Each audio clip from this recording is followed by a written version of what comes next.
as the HBU Huskies battle the McNeese Cowboys. Alongside the Hall of Famer Van Chancellor, I'm Garrett Jones, welcoming you to senior night here at HBU. McNeese, the visitors in the blue, they control HBU in their home whites. And coaches, we see the starting lineups. Consistency, the main thing for HBU coming into this game. This is going to be a great game now. It was 78-75 at McNeese. I think the same type of score will be there. Defense is going to be the key to this game. Cowboys come in at 4-9 in the Southland. On the glass, Lewis back up and in. Miles for two. The Herndon, Virginia native opens the scoring for the visitors. Yeah, Lewis did a great job of going to the boards. You'll see. Hey, McNeese likes to press the ball. They're going to have court trout. Fifth place on the line in next week's Southland Conference Tournament over at the Merrill Center in Katy. If HBU wins, they're the 5, no question. They will play Incarnate Word. Lee for three. McNeese, on the other hand, if they come up short, they will be locked into a matchup with Northwestern State, then go on to play Southeastern Louisiana. I don't think outside of staying away from maybe Nichols, you got to play them all. I think the men's team, unlike the women's team, I think HBU and Corpus Christi are the two teams, but in the men's game, you got to play them all. They're all that good. Travel on the other end. And as Coach mentioned, the women's team, if you're just now getting to it, congratulations to HBU women's basketball. You see the banners back there on the side of Sharp Gym. Well, they'll be adding one more and possibly two. Yes, let me tell you, everybody likes a ring, but I like the banners because you can always come back and see those. Southland Conference regular season champions for head coach Donna Finney and company. Coach Ron Cottrell's squad trying to make sure they're in a better position to get a shot at one of themselves next week in Katy. Sam Hoffman on the exchange, out of bounds. And back with McNeese. That's off of one of HBU's two seniors that were honored pregame, Zion Tordoff. Yes, there's a good look at the graduate. Excuse me, but right now, McNeese's defense is really, really tough. They're pressuring the ball. And I talked to Coach ahead of time, and he told me, he said, we have to pressure them. They're too athletic. They're too good. We can't give them open looks. Now they're going to go inside to the 7-footer. Brendan Medley-Bacon can't finish. One more try. He's 0 for 2. And Darius Lee emerges with the board. HBU coming off of a real heartbreaker on Wednesday night in New Orleans. They fell 75-74 in that game, in which they led by 17 points in the second half. Long steps on the sideline. Coach, if you're looking at a game like that, just a few days behind you, how do you put that behind you and respond to it? What you have to do is you have to immediately go in the locker room and say, guys, we just let that one slip away, and you'll see right there, long steps out of bounds. That's an unforced turnover. You got to be aware, but you got to put that game behind you. You got to come to practice Friday and try to find some way to be in an upbeat mood. And right now you're playing well defensively, but you got to find some way to score. Kellen Taylor in, can't finish. Tordoff, HBU basketball. And if you're McNeese, who's lost 4 straight and 8 of their last 10, how do you regroup and get it right tonight? Well, what you're doing there, you're not talking about what you've been doing, what your record is. You're looking at it and saying, guys, we're getting ready for the conference tournament. This right here is just an idea. Can we start playing well? Well, that's what you have to do. Corsalt, a 3, off the glass and in. Christian Corsalt with the tray. With a bank shot right there. That's what you need. Sometimes when you're just struggling right now, I think this is as good a defense as I've seen HBU play this year. That's what you got to do to win close games. There's a swat from KC. The Nevada transfer back the other way for HBU. Lee. No. Medley-Bacon gobbles up the board. McNeese in transition. Taylor up ahead. Taylor makes a nice job, but what a pass at that time. As you look at it, Lewis makes a great pass. 3-quarter court pressure for McNeese. There's Tordoff coming over from Marist for this lone season with HBU. Corsalt has 5 to start for the Huskies. Yeah, I like Corsalt. I like his size. He's 6'2". He's a point guard. He has great balance. He can get to the rack. How about the pace of this game so far? Both teams out and moving. I thought the game would go like this. This is going to be about an 80-point game tonight. Kellen Taylor in. Tough interior defense for HBU. Taylor eventually gets the drop. I think that Right now, HBU's going to have to send 5 players to the defensive board. McNeese is big. They're a really good offensive rebounding team. Toward off and one. Zion showing out in his senior night. See, that's what you do with a 7-footer. Some people want to shy away from the tall player. When you're torn off with good athletic ability and you can jump, what you do is this right here. You take it to the rack. You challenge them inside. You draw the fouls. Get them in foul trouble. Here comes another 4, it looks like. We'll have trouble keeping up with all these guys. That's what head coach John Aiken in his first season, previously a McNeese assistant, he loves those wholesale changes. Toward off to the line, trying to complete the 3-point play.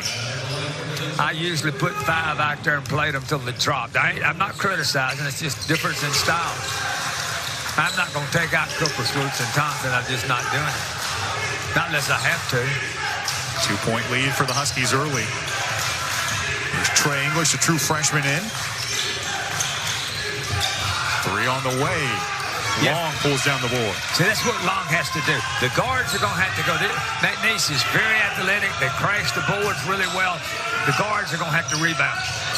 Bryson. Back in the corner. Offensive rebound lead.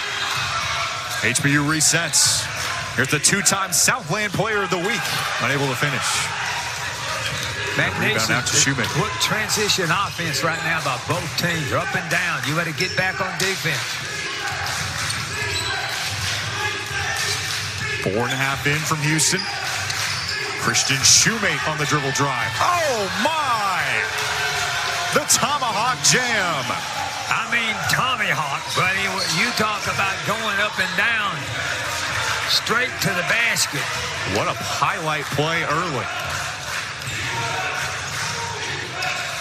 But to remember, the game's tied up. They don't give any more points for those. They just look so much better. Corsall feeling it early. He has 8. See, when a player is like that, your teammates have got to realize you're hot. Get him the basketball. The man at HBU ought to be going to right this second. Coach, I think you're onto something with the 80-point pace in this game. Shoemate inside. Loses it. 78-75 final when these two met on January 15th. 82-81 tonight. Zach Scott for McNeese had the game winner at the buzzer over the Huskies. Toward off. McNeese back the other way with Harwin and Francois. Colin Warren coughs it up. Court awareness. You got to know what players are behind you. Darius Lee in with the righty layup. When you get Lee the basketball right there and count it, he's so strong. He goes up so tough. You very seldom ever see him miss that little bunny shot. Huskies averaging 73 points per game. Have already put up 13 through the first 6 minutes. That's where we'll get a stoppage in our first media break. That foul is on HBU. Their first. We'll step aside, be right back with you. What a flying start we've seen to this game on senior night in Houston. Back into Bayou City, Garrett Jones and Van Chancellor here with you. 6 minutes gone by, Coach. Points flying on the scoreboard early. Oh, yes, an exciting play. We've had our Tommy Hawk drum, and we've got different players scoring. Of course, it's really lighting it up for HBU at this time. McNeese averages nearly 76 a game. English from mid-range. They're playing multiple players, and they all can play. That's a great shot by English. You can't do anything about it. That's as good a defense as you can play. Coach Aiken's rotation goes 10 or 11 deep. It's not something you see a whole lot. Sam Hoffman off a career-high 5 trays in the loss on Wednesday night. Zion Tordoff foul. Tordoff does a nice job of getting a foul right there. He posts us up. He doesn't go. He takes the ball to the basket, and he's really strong. Watch him. Ball fakes left, fakes right, comes back, draws a foul.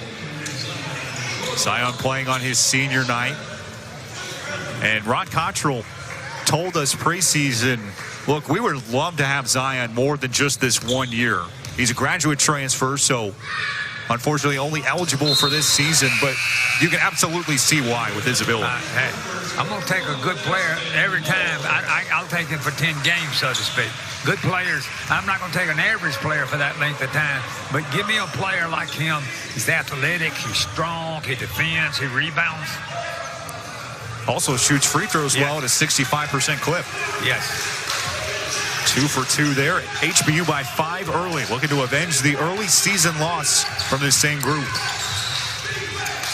Christian Shoemate in, had that big dunk early in this game. Extra pass, Brandon Medley-Bacon keeps the dunk train rolling.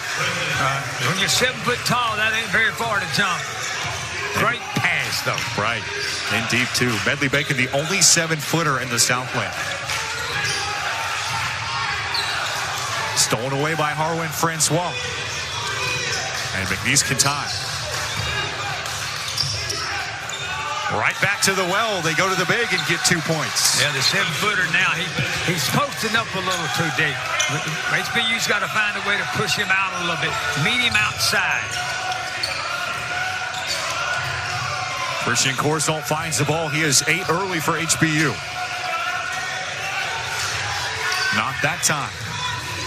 McNeese running. They can take the lead. Colin Warren does just that with the 3. Yeah, now, how many players are they going to play, but how many players are they going to have to score? What a player. What a shot. Colin Warren, one of 3 Houstonians on this roster. Corsalt, never hesitating to shoot. English back behind. KC can't quite catch up with that one. It's a 9-0 McNeese run. When Corsalt, who's the point guard, goes to the basket, somebody else has got to get back. Moore couldn't hit Tristan, the true freshman. McNeese responding. Harwin Francois. Medley-Bacon again grabs the offensive board and gets fouled. Medley-Bacon right now, he's shooting 72%. HBU needs a TV timeout at this time. Yes, they will take one under 12 here from Houston. Cowboys firing on all cylinders on a 9-0 run thanks to Brendan Medley-Bacon.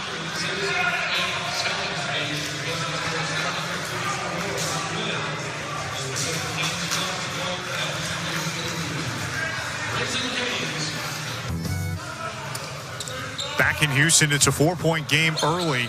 Huskies got off to a hot start shooting the basketball, but they went 0 for 3 in the period between timeouts. Yes, and right now, that's what when you look at them, it's just, in my mind, inconsistent scoring from one quarter or 1 5-minute segment to the next. C comes in the game. Big Zach has to come in now. He's got to give him some size, and he's got to score. Sam Hoffman carrying it up for HBU. Out of Brussels, Belgium, Jade Seed, the second unit point guard, running the offense for the Huskies. Inside with Zaki Ayemi, going right at the 7-footer and 1. Ayemi, he's got to make the power play. Right now, the big guy's causing problems. You got to get him in foul trouble. You got to reach a point to where they're going to take him out. You got to take him out because he's scored. He's blocked shots, or he may not have blocked many shots, but he's altered shots. That would be the best way to do it. Zach had a strong performance against New Orleans in their powerful bigs. 4 points and 1 rebound off the bench last time out. As HBU back within a bucket, here trying to avenge that loss in NOLA. Ellen Taylor trying to get McNeese off the schneid and into the win column tonight. Riding a 4-game losing streak. English lost it. HBU won. Really good defense. Now Lee comes back in. Lee's got a little break. Going to give Hoffman an opportunity to take a little rest. I think Lee's got to go to touching the ball more. I think he's got to have the. He's just such a great athlete that can score. Jade C has moved into more of a reserve role for HBU. Corsalt has started the last 6. Ayemi no, Lee no, foul. Lee will go to the free throw line and shoot 2. Good offensive rebounding. Darius is just such a special player here, as you see his relentless pursuit of the basketball. Really is almost a lock for both first team All-Southland Conference and All-Southland defensive team. If he doesn't make the all-first team Southland Conference, I want an investigation start, and I want to lead the investigation. That cat has had a year. I mean, every game I see him play, he just impresses me. But not just one thing. He does about 4 or 5 things extremely well. He's top 4 in the Southland in 4 different categories and top 7 nationally in steals with 3.3 takeaways a contest. With 358 Division I teams, that's nothing to scoff at. Inside Taylor, fouled by Moore. I think Moore trying to match up right now against Taylor is a tough matchup. That's the point guard. I think C needs to take 12 and let Taylor switch off. Or Moore switch off, my fault. Sophomore from Landover, Maryland, breaks the stalemate. 64% foul line shooter. Really incredible athlete. Also played football at Duquesne University in his past collegiate career. Played basketball there too. Was he a wideout? He was a wideout. Oh yeah, I can just tell by that body build. 121 catches and 1,400 yards. Pretty impressive. Lee in, pretty finish. You can't let Lee get the ball in transition like that. He's just too good, just too athletic. Massey inside with the answer.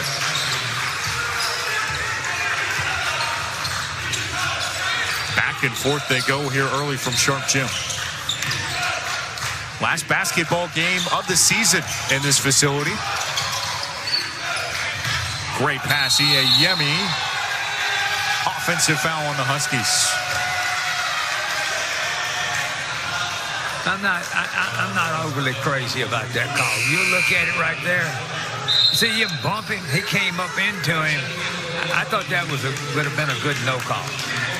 Harry Howard, Jason Barth, and Steven Chiara are officiating crew this evening. McNeese with the Rock leading by a bucket.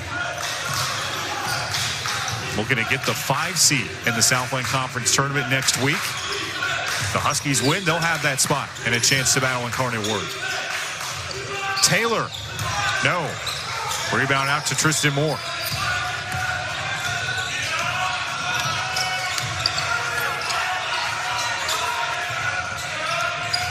Darius Lee in. Lost the handle, foul. But see what I like about Lee? Ball fake, take it to the rack, draw the foul. It's a great play. Nice job. Yeah, that's a commonality of what you pointed out this season, Coach, with HBU's bigs. A lot of time they're at their best when they're right at the rim. Yes, they hang around. They're physically strong. And then Lee is just a really good free throw shooter. Almost shooting 80%. He's been consistent all year. I like this get Hoffman in because sometimes there's a matchup problem. Right now, McNeese is very athletic. And if you don't have athletes in there matching them up, they're just going to take you to the rack, and that's what they've been doing. Lee ties the game. He has 8 early points. Good one so far here from Houston. Shoemate. Tough finish and one. I'm not going to question the coach, but I am going to say this. How in the world is Shoemaker not starting for him? Shoemaker, he's already had one. Didn't he have a monster dunk? He did. He had that play. Averages a team high 12.5 points per game. Also top 6 in the league in rebounds. But some people, they like to come off the bench. Bring that extra energy off the bench. And you play it against sometimes the second unit or some subs. And I don't know, different people like to do different things. JC. Shoemate grabs 6.7 rebounds a game. Zach Scott in. C fights for the rebound. C went against the big kid, did a nice job of blocking him out, handling the ball.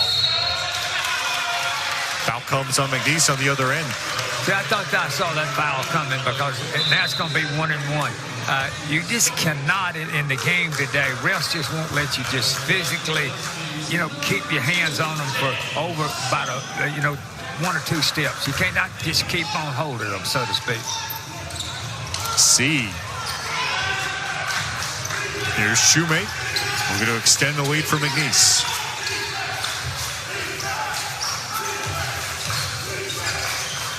Zach Scott again hit that clutch three to beat HBU back in January.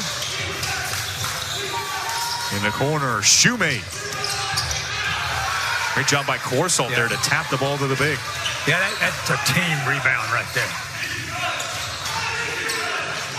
This is just a heck of a basketball game. 8 minutes to go, and it's 2-point difference.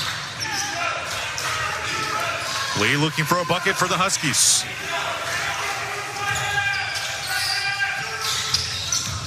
Seven to shoot for Corsalt. I thought that was a good call. Can't put your hands on them. HBU will have free throws when we get back from a break. Really good game from Houston. Don't go anywhere. Welcome back. If you're just getting tuned in from the North Carolina Duke game going final. Coach Ron Cottrell for HBU in his 31st season has some similarities to Coach Mike Krzyzewski, who will lose his last game as a regular season head coach. 31 years for Cottrell, 44 for Coach K. Ron is number 5 on the all-time coaching years list. Coach K in second place. Yes, and Ron's going to go up to number 4 at the end of this year because Coach K's retiring. Right. They had already clinched the ACC. It's hard to play. All those people in there, all that pressure. 2 free throws. What a game. Tied up. Hey, Coach, from your perspective, you think that'll drive Coach K crazy as he goes to retirement, knowing he lost his last game at home to North Carolina? He'll think about all those other times. He will. He's more interested in what they do at the tournament. 12. You done won the regular season tournament. Right. Inside Scott. Foul comes on the Huskies. Yeah, 12 Final Fours for Coach K, 5 national championships. Ron Cottrell over there on the HBU bench as we get one more look here. And Hoffman on the baseline. It's hard to tell if he was outside the line, but if he was, I thought that could have been a block. Scott to the line. Wrapping up there on Coach Cottrell. Very close friend of yours, Coach. This is his program. He is synonymous with HBU Athletics, the athletic director for a string of years, 15 until 2007 when HBU made the jump to D1. NAI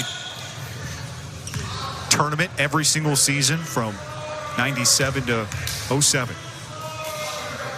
He's a guy that he's just a great guy, but a good coach besides being a great guy. If you got a son, if I had a son that could play basketball on this level, Ron would be who I'd want him to play for. Right. And that's what I think, a good Christian man, Absolutely. all the values that I think that you want. He's a deacon at Sugar Land Baptist Church. Really complete resume for Coach, and a heck of a golfer as you've experienced head-to-head. Don't bring that up. He's so much better than I am. He's better than a lot of people. Lee in, gets the basket. See how strong Lee is. Now here comes the press.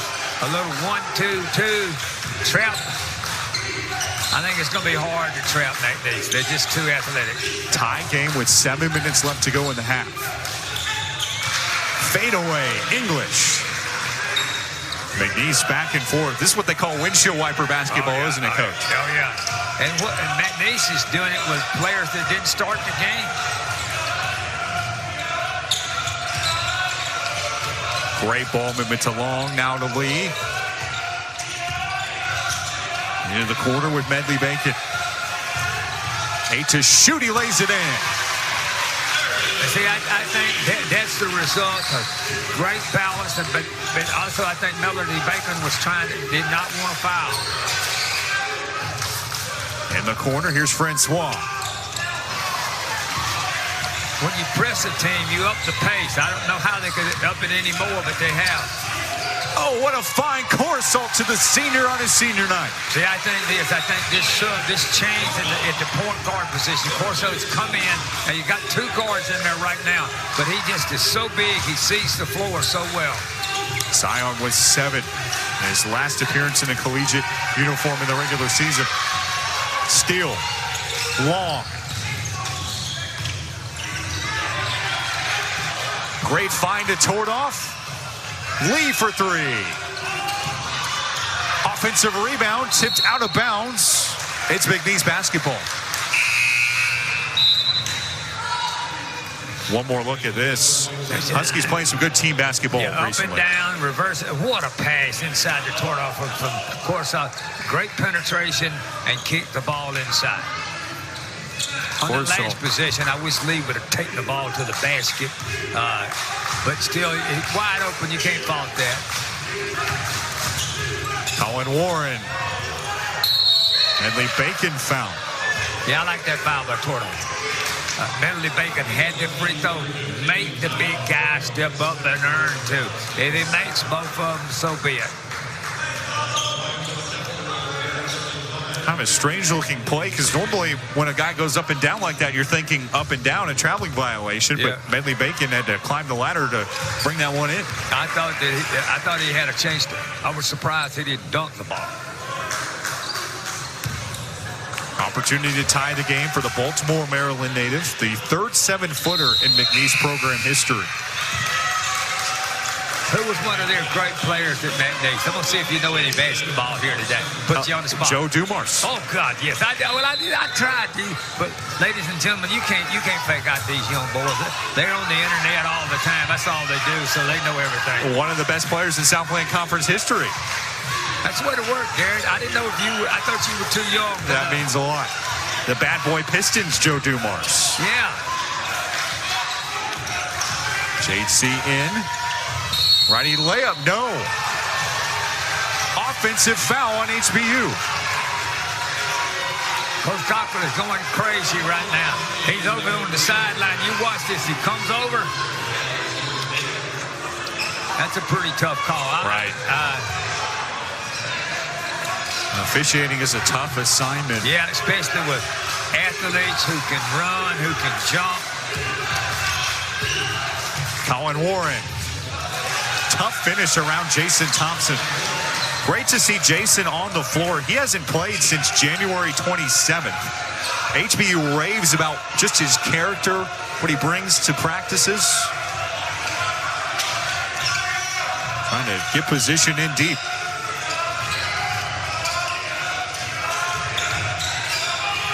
Long. Another foul on the floor. This time it's on McNeese. Yes, this time they called Lee. Lee got a block out of the call, and Coach John, he didn't like that call. He didn't watch it right here. See it go. And once again, I'd probably say this. I'd probably agree that it was a pass. I'd probably say a no call, but I don't want to, be too tough on him. Here's Lee now. Shooting about 80%. Opportunity to knock them down. Top 7 in the league at the foul line. Shoemate comes back in. He's been a thorn in their side so far. Somebody's got to guard him. He has 4 points right now. Darius averaging 16.9 points per game. Well on that pace tonight. Thompson fights for the rebound. It rolls all the way out to Christian Corsel. And the Huskies can take the lead on this possession. Long. Bring it up. Huskies back by 2. Opportunity to extend the lead. Corsel. McNeese settles it down. Lewis fouled on the way in. Little transition defense right there. Nobody picked up Lewis. He was wide open to the basket. That'll take us to the under 4. What a great start to this game. Back and forth they go. HBU with the lead. McNeese to the line. We get back. Fans enjoying a Southland Saturday night here in Houston. Garrett Jones and Van Chancellor on hands. McNeese trying to try the game. It's been back and forth all night long. 9 lead changes 8 times we've been tied, Coach Chancellor. Oh, yes, and just players, great players. We've had everything from the dunk to for McNeese. They've had 8 players to score, 8 different players to score. 35 to 36. We're on the pace to get that 80 I was talking about. Great way to finish our season slate of basketball games here at HBU this season.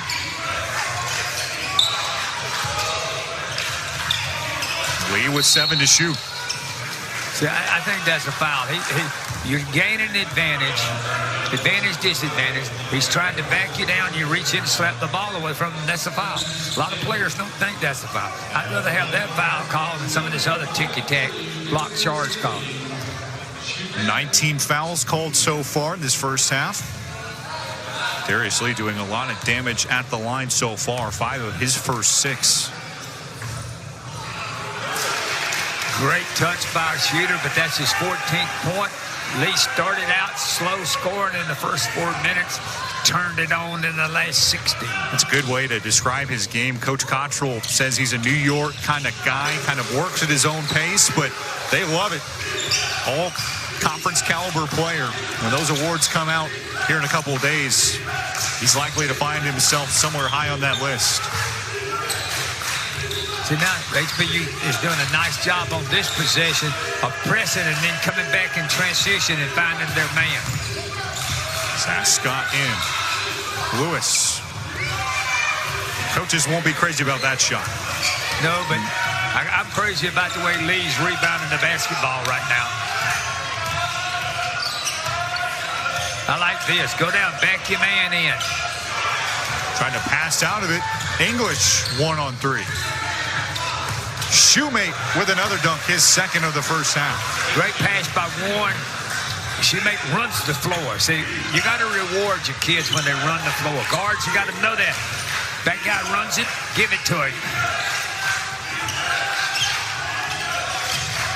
See, looking to extend the Husky lead. Corsalt never afraid to let it fly. McNeese looking to go back in front. Warren does just that. Warren does a nice job going baseline to baseline. Somebody's got to pick him up and keep him from driving. Oh, what a fine C to lead.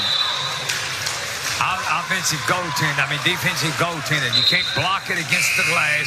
Shoemate blocks it, does a nice job. And Lee does a great job of carrying the ball to the basket, but you can't pin it against the glass. How about the athletes that we have in this game tonight? You don't see a lot of goaltending calls in this league, nor dunks, but we've had them both in the first half. You don't see a tomahawk dunk, and you don't see a goaltending call on the other end. HBU by 1. Huskies can extend the lead. 40 first-half points for HBU. That's among their season high in that category. Well, and we got a minute and 50 seconds left.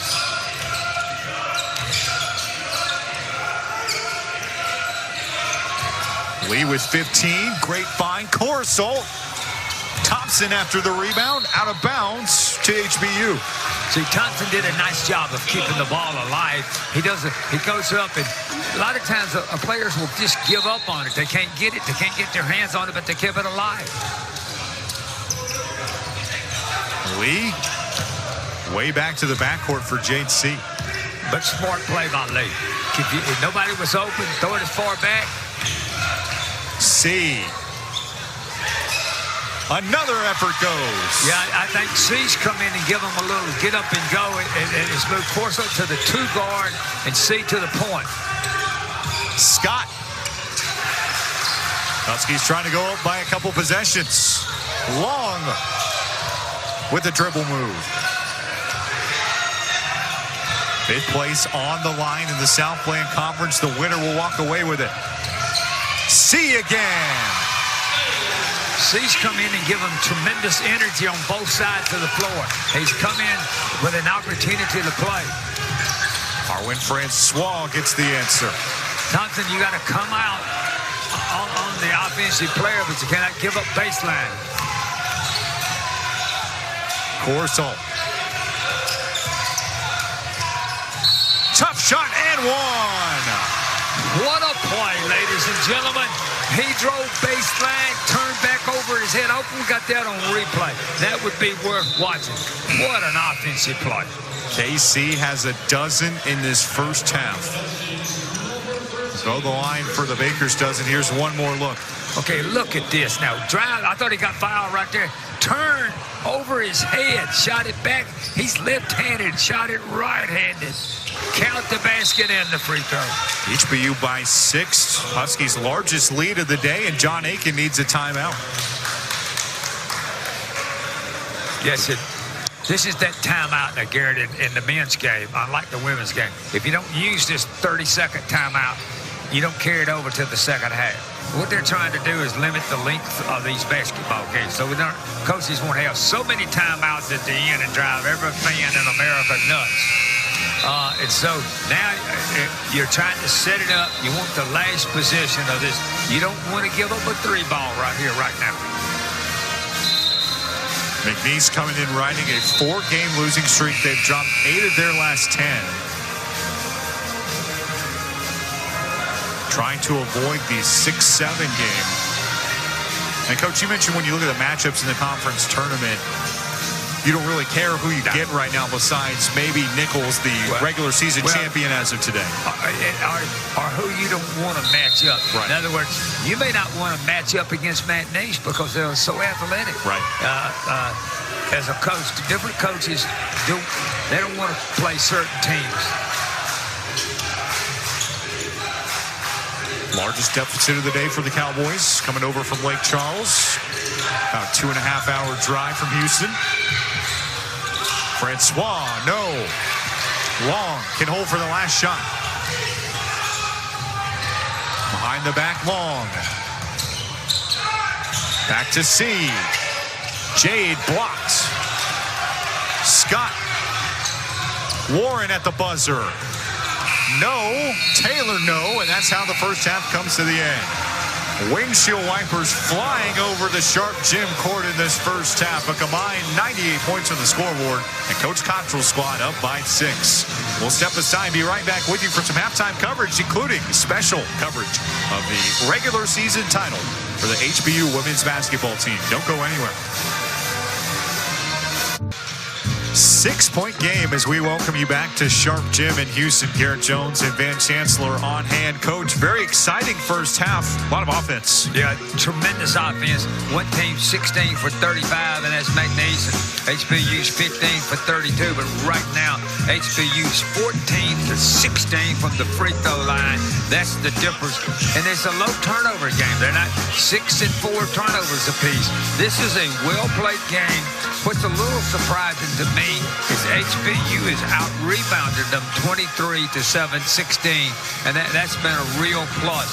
But now Lee and Corsa kind of carried HBU, whereas McNeese, they played everybody, and everybody's got 6 or 7. Fifth place is on the line here tonight. Next week's Southland Conference tournament time. Don't want to sound redundant hammering that point in, but it is March, and everybody's thinking about matchups. Everybody's thinking about that possible NCAA bid on the line. And I don't care who you are, you'd rather finish 5th than you had 7th. It's just the way it is, and now.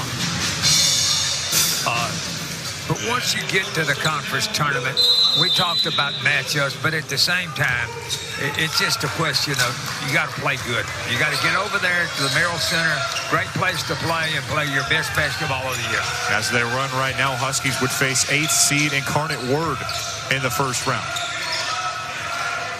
But 19 more minutes of basketball. Sam Hoffman. Got the tray, a career-high 5 from distance the last time out. Hoffman makes it a 9-point game. Yeah, but when you're wide open like he is, it's easier to make them than with someone in your face. 9-point lead, the largest of the day for HBU. McNeese led by 5 early. Huskies trying to pay back McNeese for the loss in the conference opener. Right now, the HBU's defense is pretty doggone good. Inside, Kellen Taylor with the answer. Here comes a little full-court pressure. McNeese's whole thought process is try to pick up HBU before they get into the offense because they're so athletic. Darius Lee with one of his signature first halves of the season, 15 points to lead all scores. Hoffman. Zach Scott the rebound. Right to the rim. Scott coming off the bench to start this game. He gets the starting assignment in the second half. He does a nice job of getting to the rack early. Penetration. 5-point game. Hoffman foul.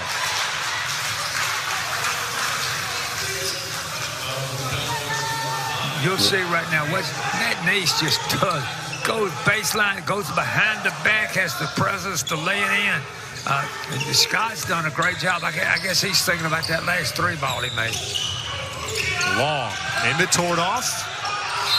Great up and under. Tordoff draws the contact. Yeah, and then you draw a foul. Now this is foul number 3 on the big kid, on the 7-footer.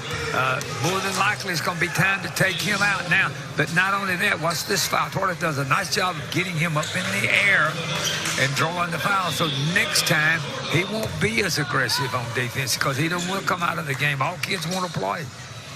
Zion 3 of 3 at the foul line tonight. HBU, as Coach mentioned, have only missed 2 tonight. They have been so good at the line in their last 3. How about 55 of 65 at the line in their last 3 games? Yes, and that's why they've been in those games. They just lost some tough games. They lost 2 games by 3 points at the end of the game to another game by 5. Got to find a way to close one out. You got a 7-point lead. Find a way.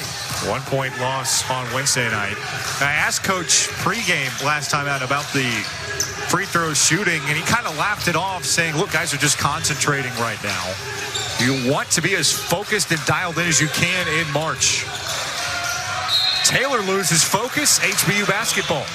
So, free throw shooting is a belief in yourself. But let me say this to you, Garrett. When you make a free throw, it's easier for me to make one. When you miss one, I have a tendency to miss it myself.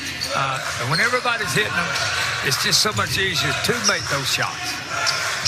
Don't ask me why that's true, but it is true. It's a very psychological part of the game. HBU looking for some breathing room. They've led by as many as 9. Tordoff. Foul comes on HBU. Now, I might have been a little hard on the refs in the first half, but that was a charge all the way. Great call. I probably was off base, ref, so if you ever watch this tape, overlook me. Really, the Southland, you get a variety of officials in this league. They all have a tough assignment.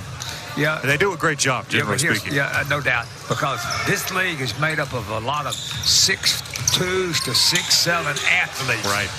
They're not just size, but you look at this McNeese team. They're just so athletic.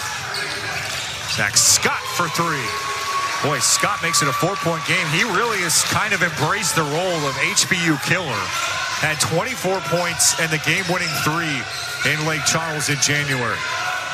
In the first matchup between these two.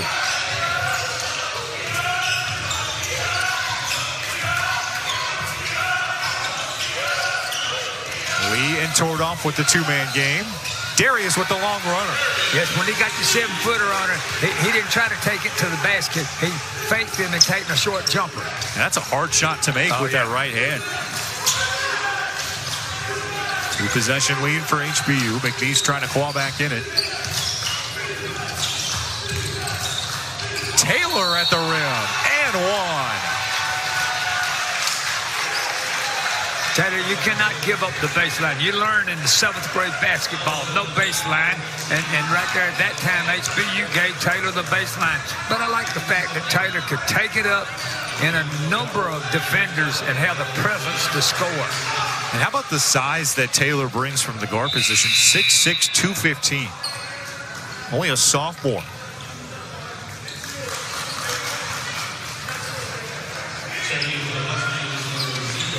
Every time I think that HBU's got this game kind of under control, get up 6 or 7, here comes McNeese with another great play. Give the Cowboys a lot of credit coming on over from Lake Charles. They had a tough game their last time out against UIW. They fell by 2 in their home finale.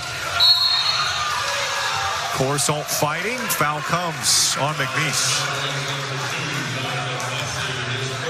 Jonathan Massey charged with his first. Yemi's got to come in now and give them some offense. He's got to get on the block and at least go to the basket. If he can't get there, feed it outside. Corsalt's taking what the defense gives him. Christian Corsalt with 15 points. Long nearly steals the inbound. Right now you'll see an HBU pick up a little bit. Every now and then what they'll do, they'll pick up, just trying to disrupt what McNeese is trying to do. There's a great look at that basket from Christian Corsalt. Corey over on the camera, our all-star crew. They've done a nice job all year. They absolutely the have. truck, the camera guys. This is our first endeavor. I think that group of people have been outstanding. Long the rebounds. Lee up ahead. Hoffman, the extra pass. See, that's what I love about Lee. Great player, does a lot of great things, but he's unselfish. He'll give up the ball. 7-point game. Not even 5 minutes into this second half. If you weren't with us for the first frame, it was back and forth until HBU got control late. Taylor trying to make sure they can't get it again. See, when they come off of the screen, both defenders went away and left Taylor. You cannot leave McNeese wide open. They just shoot the ball too well. They need a hand in their face.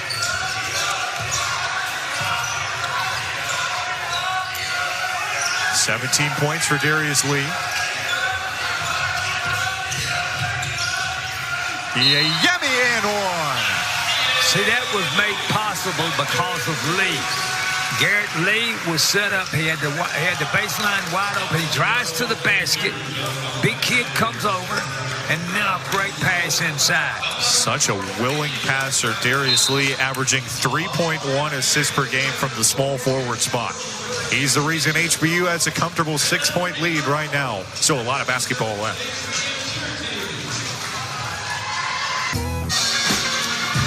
HBU by 6, trying to go up by 7. Zach Yemi to the line. Coach, HBU has really used its physicality in the second half. There's no doubt they've done a nice job, though, of penetrating and dishing the ball off to an open player. And that's what happened on the last possession. Zach Yemi, part of HBU's really strong foul shooting big men. 69% on the year. Yeah, I'll say one thing this year, we have not jinxed them. We've talked about it, and they still kept on shooting. Here comes a little three-quarters court trap. That could really be an advantage down the stretch for HBU when we see more foul shots. Yeah. McNeese shoots just 65% the line. That's 6th in the league. They won't need them if they get runners up the glass like that. English makes it back to a 5-point game. English does a nice job of getting it on the glass. See, he's going to come back in now. Somebody's got to stop and guard English. Corsalt's high-arcing shot wouldn't go. Here come the Cowboys. Francois, the answer. When Francois comes in the game, I'm going to say this much about their sub. They come in firing electrically. Absolutely. Energized second unit for first-year head coach John Aiken. Corsalt, no. Back-to-back misses for HBU's point guard.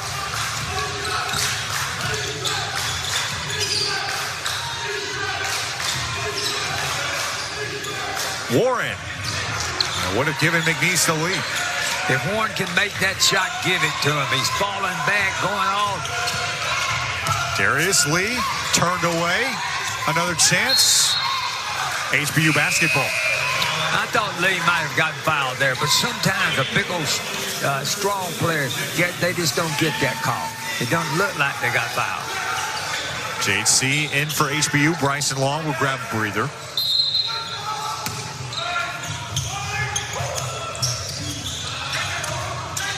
Lee intercepted by English. Trey fouled. He can tie the game at the line. How about the response from McNeese? They go down by 7, and since then have initiated a 5-0 run. It's all when you have the ball under your basket, out of bounds, and you can't get it in, and the other team shoots a layup on the other end. As a coach, that's about as demoralizing a thing as it did ever happen to me. Trey English at the line. 77% foul shooter. I didn't think C could do any other thing but take the foul, because if he don't, he's going to give up a wide open layup. Tie game in Houston. HBU is led by as many as 9 in this half.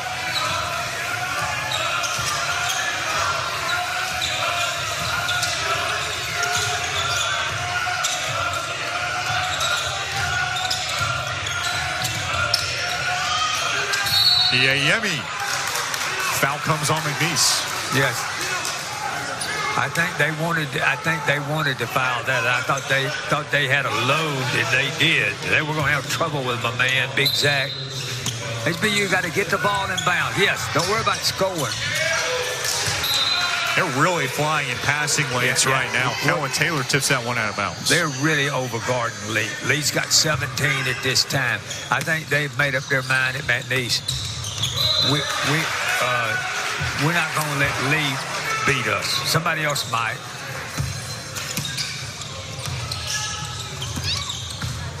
JC off the inbound. Corsall. For his last 3 from the field. Lee cleans up the mess. So when you get Lee around the basket, he's a finisher. 19 points for Darius Lee. Top 3 in the conference at 54% from the field. English ties it again. Strap in. We might have a thriller for you down the stretch at HBU. I'm going to change it. It may not be 80 to 80. It might need to be 100. JC. Under 13 minutes left to go. His final regular season game in the Southland Conference. Warren draws the foul. JC can't believe it. Yeah. She thought that they might have walked on that play. Pretty tough play right here. Here he is on the offensive end. Yes, what a nice play. Great ability to hang in the air. McNeese throwing it in. Led by 5 early in that first half. Ever since then has been pretty much nip and tuck, all things considered. HBU pressures the inbound on their defensive end. Little 2-3 zone. I like it. A little change of pace. See if you can stop penetration. Taylor posting up. Shoemate adjusts and scores. Tied up again. 10 ties in this game. See, turned away, out of bounds off of Francois. Nice job of creating. I think somebody, when he goes baseline, one of the big kids has got to drive and drop to the basket.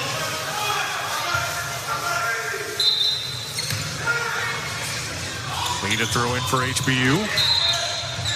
Tipped out of bounds by Shoemate.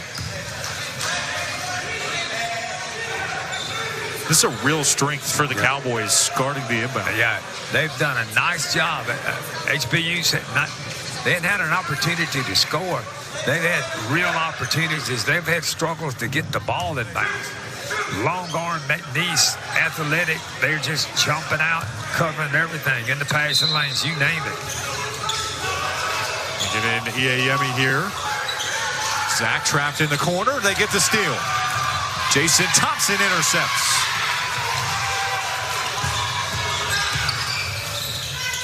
See. Lee.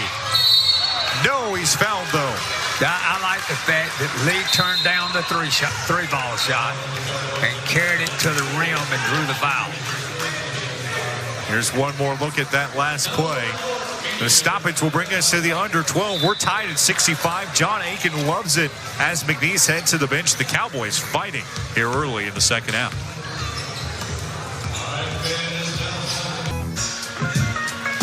Level in Houston as Darius Lee goes to the line trying to break the stalemate. 19 points for Darius. And a good foul shooter at that, 79%.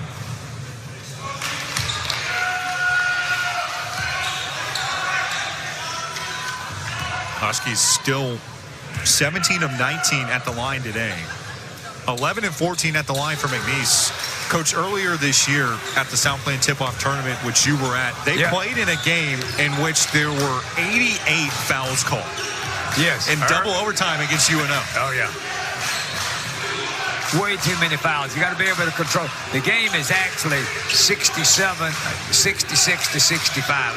They just changed it. Inside, Medley Bacon takes the lead. McNeese has come back from 9 down in this second half to take us advantage.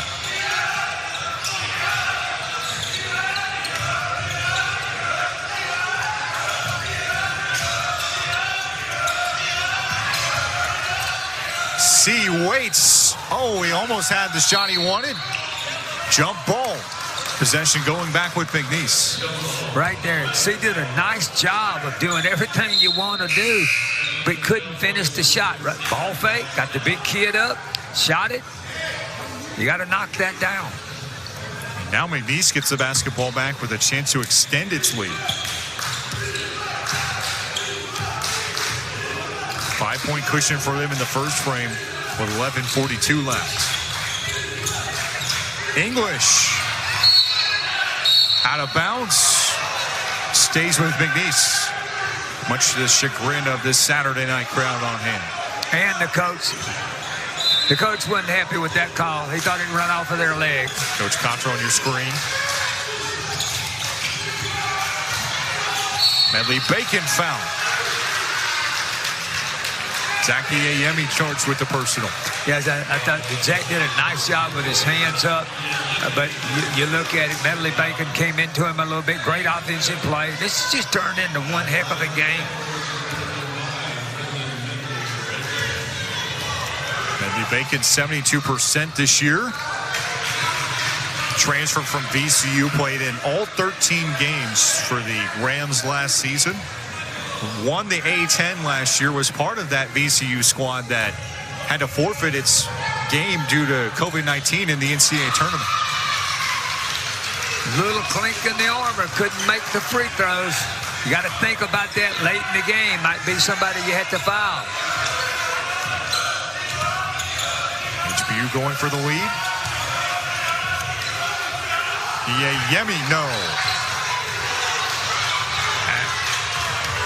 I thought if there was one foul on one end, I thought it's the same play on. I thought they missed. I thought if the big kid for them got a foul, HBU should have got a foul. Shoemate was on the ground. Husky fans wanted to travel. Instead, it's Medley Bacon and one. Why was there no travel call there? I don't know, but I think you had body contact on both ends with the same players involved. I think you got to have some consistency in what one referee was under, another referee he didn't. One thing didn't see it. That's part of what is so fickle about refereeing is there is the human element, of course. These guys have done a solid job tonight. And one time, one player's under the basket. I mean, one ref, and they see the same call 2 different ways. HBU led 60-51. Since then, it's a 19-6 McNeese run. Lee, the answer. Back to a 2-point game. I think that's the same play that they need to run at crucial points. This game is going to seesaw, but right now, defensively, HBU's got to step it up a hair right now. Under 10 left to go in Houston. Shoemate. Jason Thompson pulls it out. I like Shoemate as a player. I really like some things he does. He's very athletic. He goes up. Foul on McNeese. That's number 7. Going to the 1+1 with 9:38. That could be a difference right now. 9:38, 1+1. Especially when we mentioned it earlier, HBU as a unit, especially recently, shoots at the line so much better than McNeese does. The Cowboys 6th in the league in that category. Yes, but see now, he's a 63% shooter, but he's got to be able to knock them down right now. This is the crucial part of the game. You can miss them in the first 30 minutes. You got to make them in the last 10 minutes. You're going to win any games. See the sophomore out of Queens. Level again. And now the 1-2 punch of he and Christian Corsalt on display as KC takes the floor. Lee's going to take a break with 9:38, 70-70. HBU's got to hold on just long enough to get him back in the game.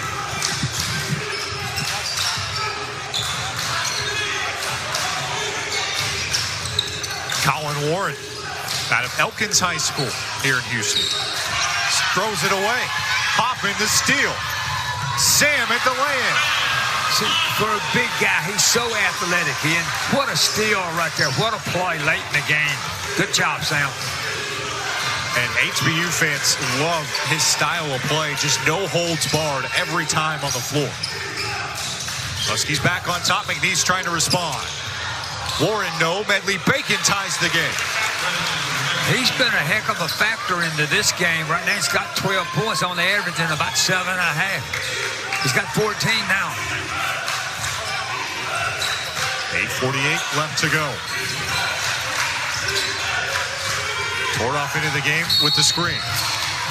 Foul comes on McNeese. Could be a pivotal point of this game. The big man gets his 4th foul right now. It's not the free throws that HBU's going to shoot. He has been a factor. He's had 14 points. He's done a great job of defending and blocking out. He has 4 rebounds.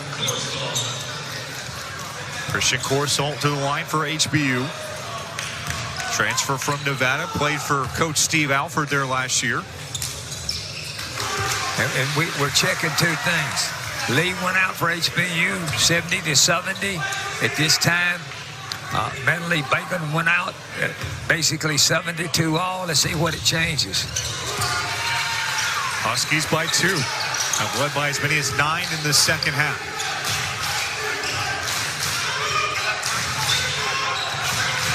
I think right now HBU's got to find a way to keep penetration, keep McNeese out of the lane. Traveling call. Nice call, ref. He moved. I was watching him. I thought he walked. Lots of times, that's the call that is not made because it don't quite look like walking. But if you're watching their feet, they are. A little pressure right now. If you're McNeese, you got to, if you're HBU, you got to get it in, get it to your point guard, clear, let them run it.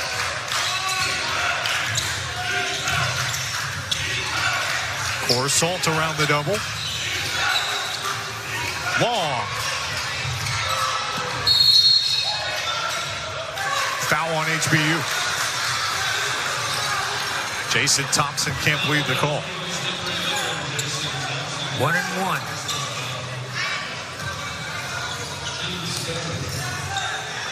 Here's a good look at the Charlotte, North Carolina native. Junior for HBU. They love what he brings to the table. Haven't gotten the opportunity to show him off this season as much as the coaching staff would have liked. There's a good look at Coach Cottrell. Really talks about how great of a kid Jason is. You see him there grabbing a rebound. Nice rebound. Get it to Long. Get it to Corson. Let a guard handle the ball. Bryson with the head fake and the bucket. I like the kid's confidence. He thinks that every shot he's got, he's going to make. Now, this defense right here, you got to get between them and the basket. Don't worry about the out right there.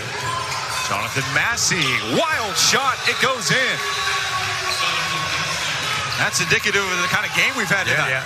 But somewhere in there, you got to stop that penetration. You're too much worried about the 3 ball. Huskies by 2.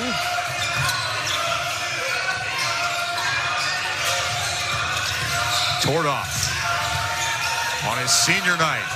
Oh my, what a shot, what a move, Zion Tordoff. On the baseline, up and under. Multi-bucket lead for HBU. Kellen Taylor sticks with it the whole way and answers. Back to a 2-point game. Might be Darius Lee time coming back in the game with about 7 minutes to go in the game. Tordoff. No, he'll have foul shots coming.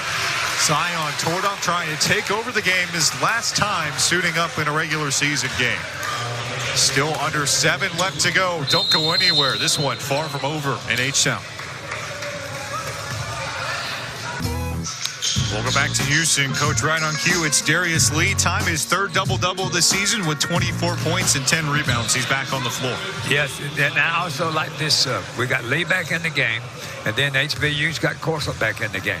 These are two players that have been really good offensively. And Tordov right now is just, that's 6 for 6 from the free throw line. And you got to be able to keep, doesn't put a little arch on the ball, but it doesn't make any difference how the shot looks as long as it goes in.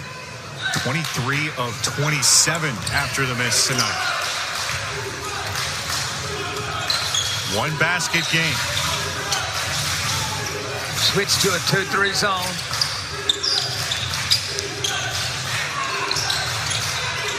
Kellen Taylor. Francois got the tying bucket. How about that sequence? Yes, I thought that was by McNeese. Give them credit. They hustled there to the ball, kicked it out.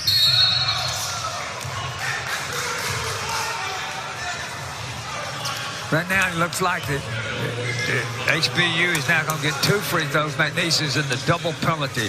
It's going to be the ability for HBU to knock down free throws. Because right now, defensively, they don't really have an answer for what McNeese is doing. They're just shooting the ball so well. So you're going to have to knock down your free throws.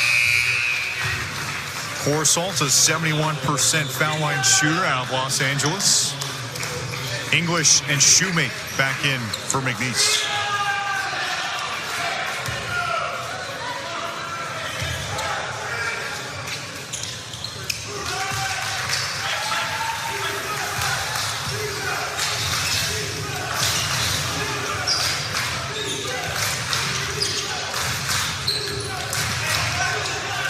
Huskies trapped toward the baseline.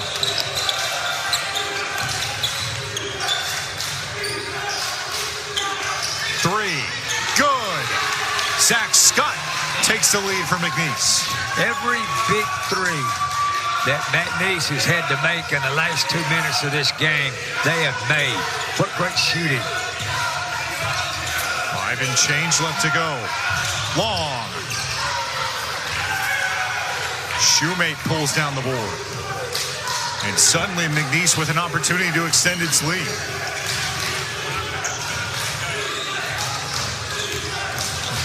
Scott again. Lee gobbles up rebound number 11 tonight. Great vision. Tordov takes the lead. Lee does a great job of looking up the court. He not only can handle the ball, he can handle it without looking at it. What a pass. That's assist number 3 on the night for Darius. Coach Cottrell really lauds how much of a great and willing passer he is. Shoemate, no. Rebound out to Darius. Take your time. Get the ball to the right person to get the shot. Tordov running the offense from the post. Nice move. Offensive rebound. Tordov sticks with it and scores. Yeah, here's the senior that wants to go out a winner. What a great play by Tordov. Tremendous effort. 18 points for Zion coming up on his season NHBU career high. Playing with 4 fouls. That's number 5. Wow, and that's how Zion Tordov's senior night ends.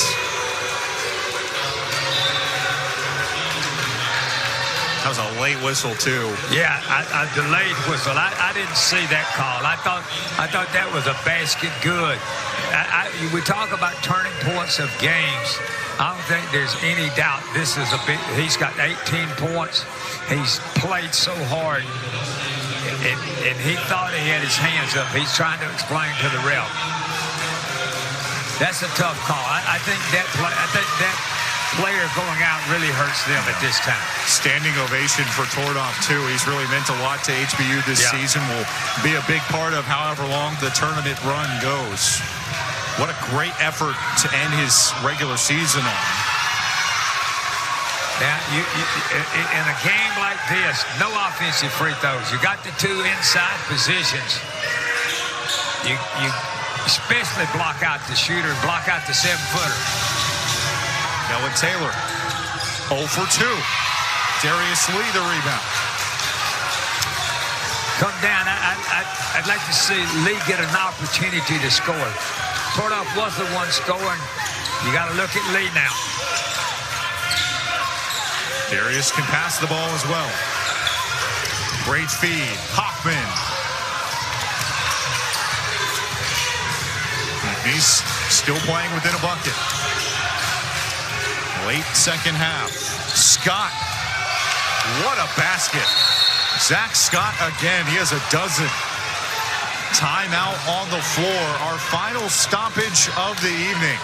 Really good game here from Houston. No reason to go anywhere. Come back for the finish. Garrett Jones and Van Chancellor here with you for an exciting finish. Coach, the last regular season, the Southland Conference schedule, not a bad game for it. Yes, and right now, I'm going to say this. Sam Hoffman, EAM's got to step up here and make some plays at the end of the game. 5th place in the conference on the line. The winner of this game will take it. The loser will play in the 6-7 game versus Northwestern State in the first round. Both of these are locked into playing on the conference's first day on Wednesday. Orsol. Tough shot, no bounce. Foul comes, it's on McNeese, and Brendan Madeley-Bacon has fouled out of the game as well. Oh, beg your pardon, no, it's on Taylor. Okay. Yeah, Brendan Madeley-Bacon was irate with that call, assumed it was on him. Instead, it's on Taylor. One more look. As we get another stoppage on the floor. I thought the next one was going to be a media timeout. Right. I'm a little confused between doing a women's game, and it's one media timeout. The men's game is another one, but what we got is a media timeout at this time. Right. With free throws coming up. 3:19 left to go in the game.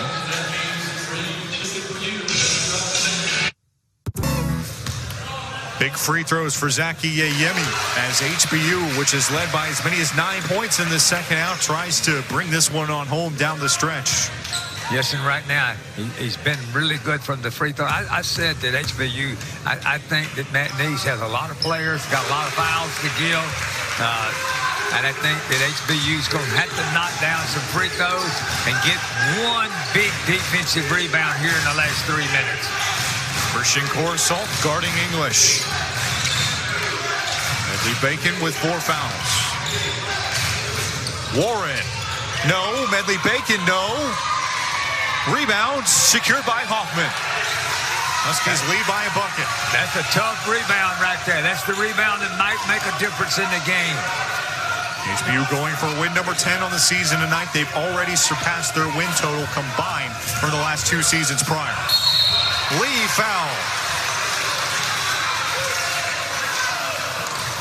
What a night for Darius Lee. Yeah. 23 points already on the scoreboard. And I think he'll have to get about 4 more for HBU to close out a win. Nice call right there. I think when you got 4 fouls, you just got to step up and put your hands up and not block the shot. But here's what worries me. You bring in Shoemake. He ain't had but 8 points in about 18 minutes of play. He's lightening the score right here. Lee to the line. Darius is a senior by eligibility, but he does have the COVID season. And it was senior night. Darius was not out there getting honored. So one thing we know for sure is he is not playing his college basketball. He is not, I should say, this is not his season of final college basketball. He will be back next year. Was absolutely in the discussion for the conference player of the year. 1 for 2 at the line. Madeley-Bacon adjusts. Wow. And a nice finish to Shoemake. 2-point game. Huskies have led by as many as 9 in the second half. McNeese had a 5-point lead in the first. Lee trying to take this game over. Rebound. Pinballs out of bounds to McNeese.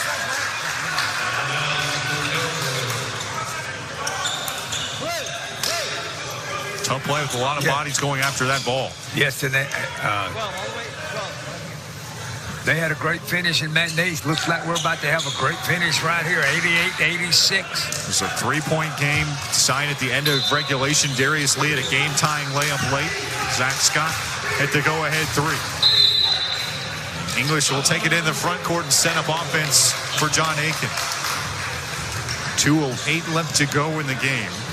What's the message from Coach Aiken's huddle right now? I think right now he wants to draw up a specific play. When you got 2:08, every possession counts. So, Garrett, what you want to do now is you want to find a play. Maybe they like to take and ball screen outside after passing it and then penetrate to the basket and off of the ball screen. And I think he's trying to set up who he wants to have the ball and who he wants to set for the screen up. Now, if you coach run, you got to now be thinking, what do you want to do when you get it back? It doesn't make no difference. The score, when you get the ball, whether you're up 2 or tied up, is not going to be a lot of difference in it because you got to, right now, both teams are going to have to score some more to win this game. And so what you're trying to do is look at the play you want to run that would get the right player the ball. But the biggest problem you got if you're HBU is having a defensive stop right now. This dribble penetration off of a high ball screen is really caused HBU some defensive problems. And I think you're going to have to be able to find something that will, because if you switch it or hedge it, all they're doing is throwing the ball back to the screener. When he catches it, he's either shooting the 3-ball or running it to the rack. McNeese fighting to break a long losing spell, trying to avoid a 5th straight loss. They've dropped 8 out of 10. So wins have not come easy this year, especially not away from home. They're just 3 and 12 away from the brand new Legacy Center. They're not playing like a team that struggled on the road. This is as good a basketball as I've seen any team come to HBU all year and play. They've shot the ball well. They've got 86 points. Both teams have that unempirical scrappiness to them that maybe you wouldn't see in every conference out of the current 5th and 6th seeds. Shoemate showing that off. He ties the game. 88 all under 2 minutes left to go. What more could you ask for? Yes. In March, no less. And you got to have a ball screen. Hoffman for the lead. Got it. What? Hey, you talk about, hey, bad shot. Nothing but net. Good shot, buddy. Defensively. Right now, here comes a stop. Huskies by 3 in front of a great Saturday night crowd. Scott feeling it again. Zach Scott with 14 points. As they run, he's averaged 19 points per game in the 2 contests against the Huskies this year. 1-point game.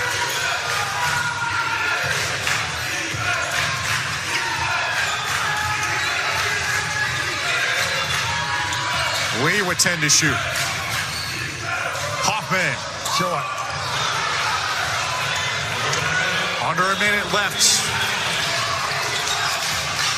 English carving out for McNeese. 5th place on the line in the league. Right to the rim. McNeese on top. 1-point game, 40 seconds left. Corsol to take and the bucket. HBU back up 1. Defensively, somebody's got to match up with English. No penetration. Rebound this missed shot. Shot clock and game clock about 10 seconds apart. Stolen away, Darius Lee. The Euro. Corsol, no. The follow, yes. Huskies by 3, 17 seconds left. What a sequence. The Huskies just never quit. What a great play right there by Darius Lee. When you think about it, and then you see the hustle by Corson. These 2 young people have come up, young men have come in here and made great plays. Now, I think they're going to come and look at the shot clock and see how much time is. But let's go back. If you're HBU, you got 17.49. Can't give up the 3-ball. You can give up penetration. You can give up a 2. Don't foul. Don't give up the 3-ball. I love this substitution. Bring Thompson in. Put a put a more athletic player that can switch. And I'd just go ahead and switch everything. Right now, I would, if I'm HBU, put Thompson in for Big Zach and just switch everything. 17.49 on the clock as they play right now. How about the effort from Christian Korsholt, though? Did not come in to the year starting. Worked his way into the rotation slowly but surely. He started the last 7. Yeah, but how about the defensive play that Lee made? I mean, I agree with you, of course. He's you got to getting word that 18.9 seconds will be on the clock. Darius Lee with the steal. Again, a signature performance for him with 3 steals to go with 3 assists, 24 points, and 12 rebounds. Now you got to come back out of this timeout and match up. It don't make I would match up and don't give up the 3 ball. Because if you make a 2, you can run. You're going to now get you're a good free throw shooting team. Well, this situation is setting up nicely for HBU. They're a good 3-point defensive team, and McNeese is 8th in the league at 32% on the year. But as you know, Coach, you can throw stats out of the window in this situation. Forget that stat. Let me tell you something right now. That's for everybody on that team is made of. They're 12. They're 6 for 18. It looks like to me they're about 20 for 18, so to speak. That's more than a shot. But right now, don't wait on them to miss a shot. Get in here and match up. Coach Ron Cochran takes a timeout. He wanted to see what they were going to do, who were they going to play. He takes a 30. I like this timeout. You come back now, and everybody, if they penetrate, that's fine. Just don't foul. Get the ball back with a 1-point lead. You're going to get fouled, shoot free throws. It'll be McNeese basketball. They have to go the length of the floor. See, you take out Big J because he doesn't match up with Shoemate as well.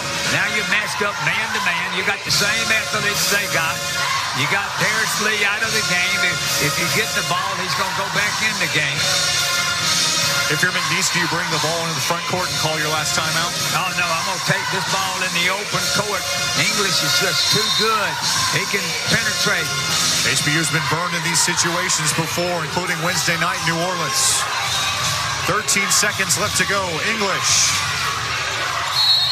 Foul by Hoffman and an opportunity for an and one. That just sucked all the air out of Sharp Jim. But what a basket by English. Unbelievable. We just talked about it during the timeout. It didn't make no difference. Let them penetrate. Let them have that shot. You got 9 seconds. You're just playing. Season high 16 points for Trey. Now we got a little discussion right here. Animosity and a lot of tension, a lot on the line tonight. Both teams not wanting to end their regular seasons with a loss, especially in the game for HBU in which they led by 9 points.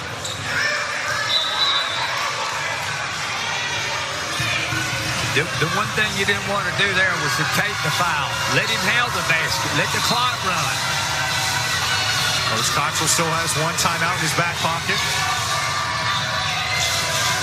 Officials still working something out with both their coaches. English makes the free throw. Timeout on the floor. 9.8 seconds left to go. It will be HBU basketball out of the stoppage. Well, you can just feel the March Madness in the building tonight. Offense, defense sub as English is out of the game. Huskies will have to go the length of the floor in 9.8 seconds. Plenty of time for a male player, plenty of time for a female player for that matter. But right now, you can get the ball to force it, clear it out, and let him rock and roll.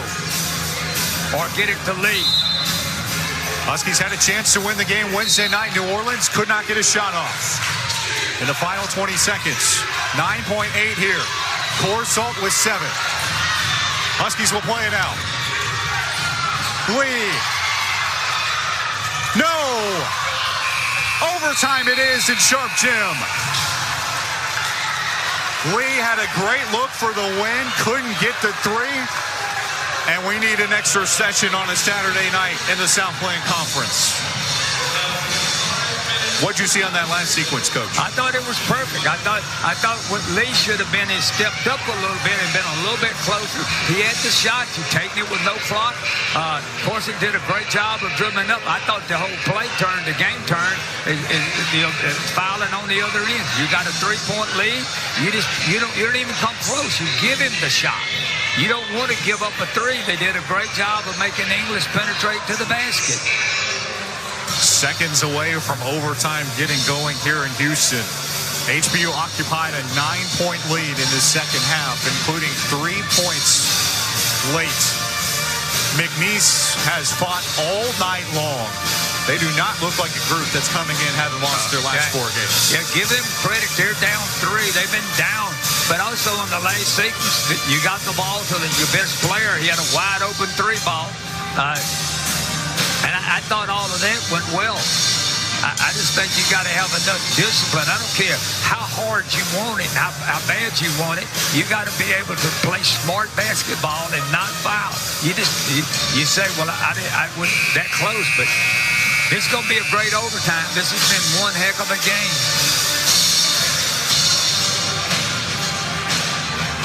How about the first overtime game of the year in the last regular season contest for HBU? Oh, yeah.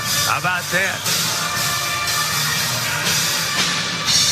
McNeese, on the other hand, has played an overtime game this season. Cowboys coming in at 10-20. Defeated New Orleans in a couple of extra sessions back on January 6th. Still working out the 5 minutes on the clock. Free basketball in Houston. Who says no?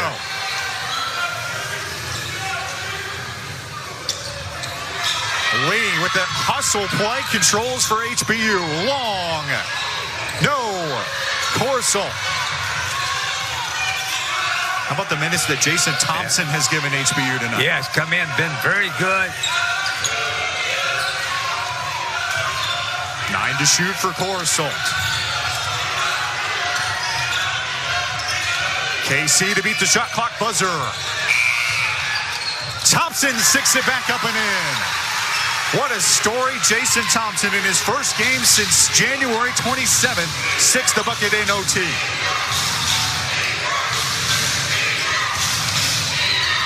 English. No. Rebound Hoffman. Trey tied the game late with a career-high 17 tonight. Huskies looking to dominate this final session.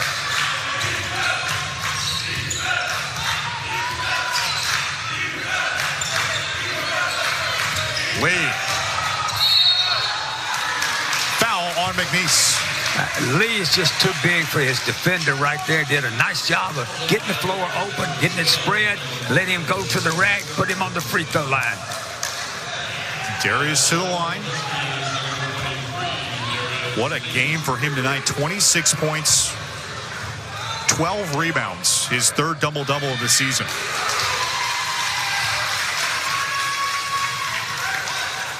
Two-time Southland Conference Player of the Week.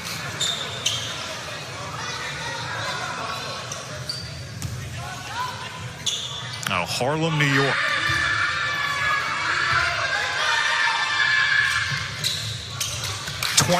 Points after the friendly roll.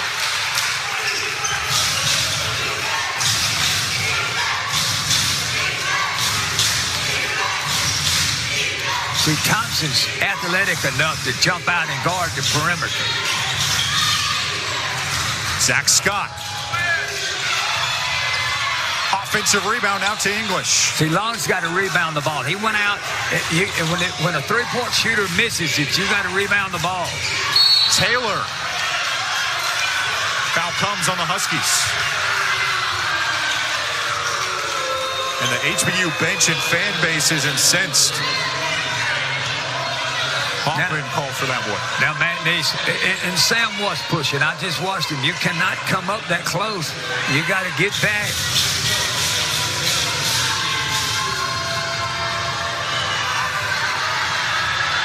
Kellen Taylor sticks the first foul shot.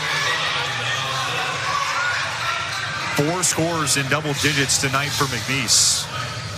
3 for HBU, including Corsalt and Lee, who are both over 23. That's the first time we've seen that happen for HBU this season. Back to a 2-point game.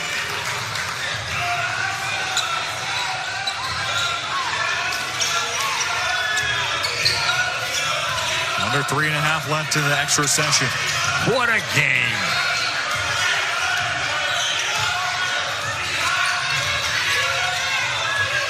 Corsalt.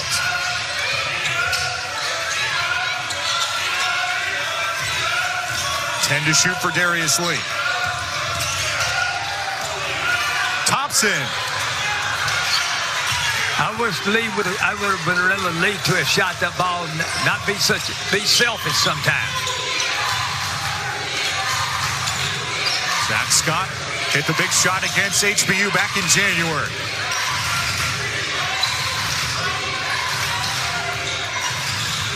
Taylor, tightly guarded. 5 to shoot. They slip it through, and Lewis ties the game. How about that? You run the shot clock all the way down.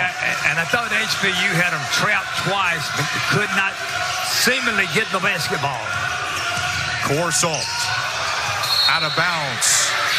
HBU basketball.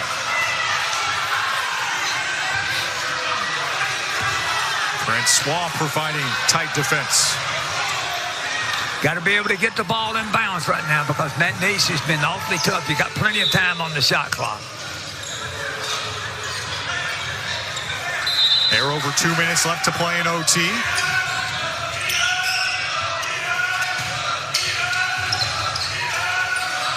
Corsalt has 21. Lee turned away. Shoemate with the block. Bodies hit the floor. What a rebound by Lee. KC. They beat the buzzer, but nothing more.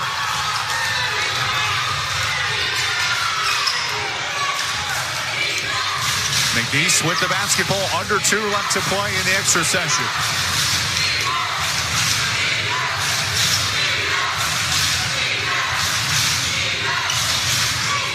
Lee fouls. Thought he had a clean steal. So did Coach Cottrell.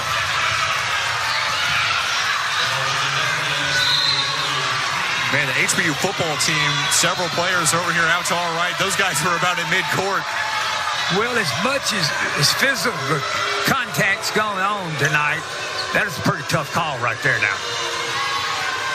Now Lee, again, top 7 in the nation, not just the Southland, the nation in steals.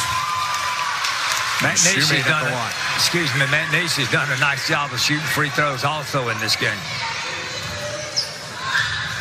5-0 run to take the lead.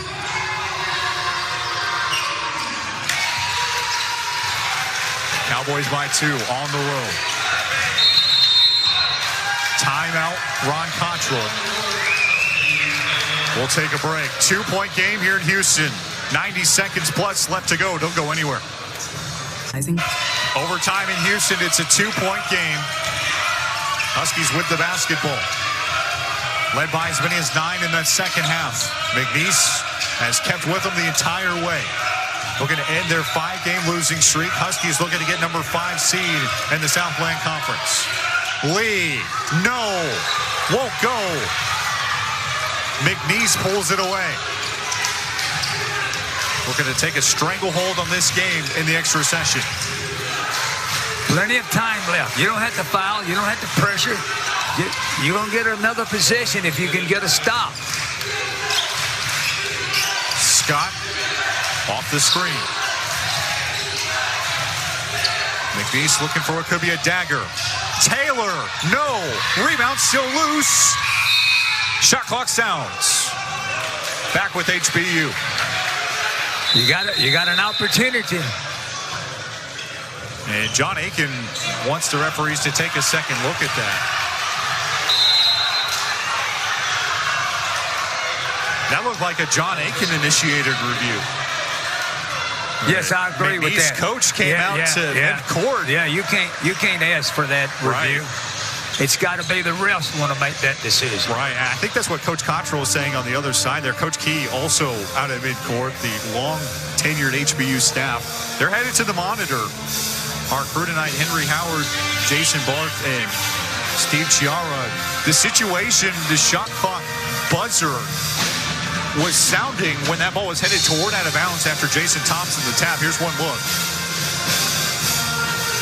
You can see the shot clock on the top of your screen there.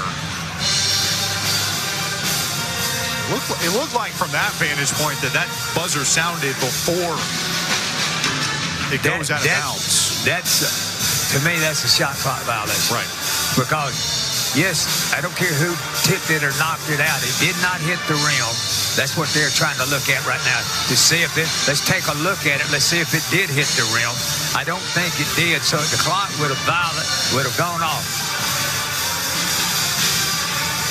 Thompson using his big left arm. Here's a great look from our crew.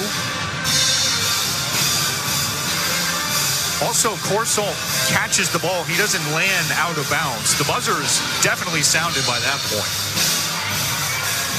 It's a really interesting situation late in a tight game. I don't see any evidence would indicate that you could overrule the call, which they made it called a shot clock violation. But now. And they need indisputable video evidence to overturn it. Yep. Both teams really want that fifth spot in the league. Yep. Just one more look at the monitor. You see the shot from Taylor.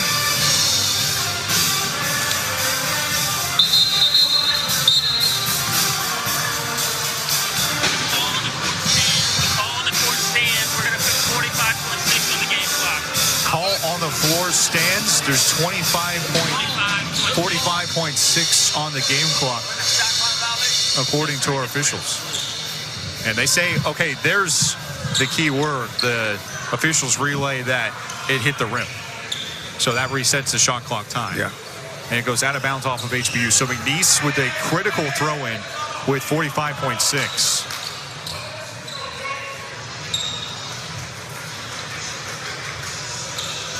What a game we've had tonight at Sharp Gym in Houston.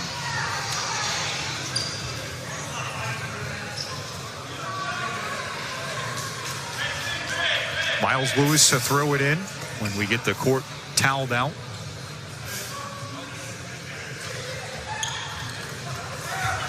Winner of this game gets Incarnate Word in the first round of the Southland Conference Tournament.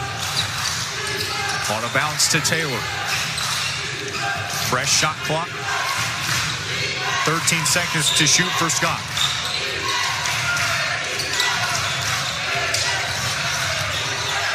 Hoffman cuts him off. Francois, no. Hoffman the board. Huskies control. 21 seconds left to go. Lee for the tie. No, but he's fouled. 18.2 showing on the clock. I thought HBU did a great job of getting the rebound out. Watch it right now. And getting the ball. Long did a great job of getting it to Lee on the other end. Now he's got to be able to. He's been a really good free throw shooter all year. Now it's time to step up and see if he can make one. Huskies 28 of 33 from the line.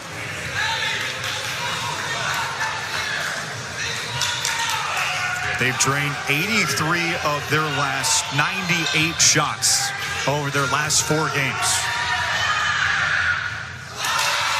Tough bounce there for a really good foul shooter.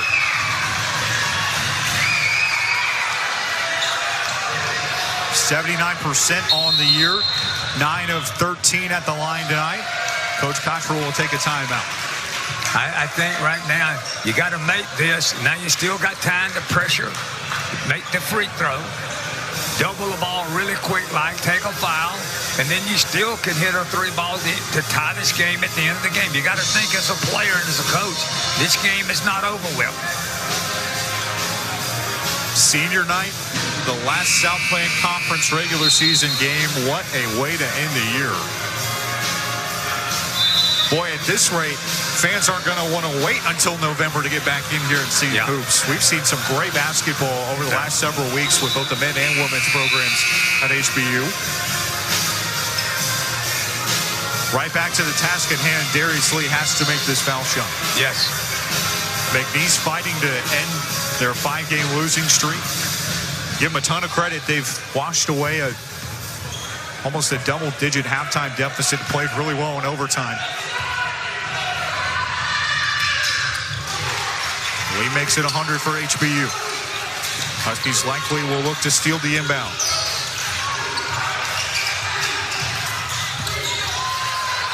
They haven't fouled yet. Court Salt's right near midcourt. That's a great job by McNeese to run 5 seconds off the clock. Yes, you got to be able to make that foul. But you still got to remember now, you still got plenty of time. If he makes both of them, you're only down 3, and you got almost 14 seconds to go. Now what you have to do is make sure you block out Lewis. Lewis is only a 56% free throw shooter. If he misses it, you got to block him out. 5 points tonight. Has started, but it's kind of taken a background role this evening. Here's a big foul shot. No. First one won't go. A very big second one looms large. You got to block out. Because, hey, it's much easier to make 2 points than it is 3. That's just the way it is. You got to block out against Lewis. Get it inbound.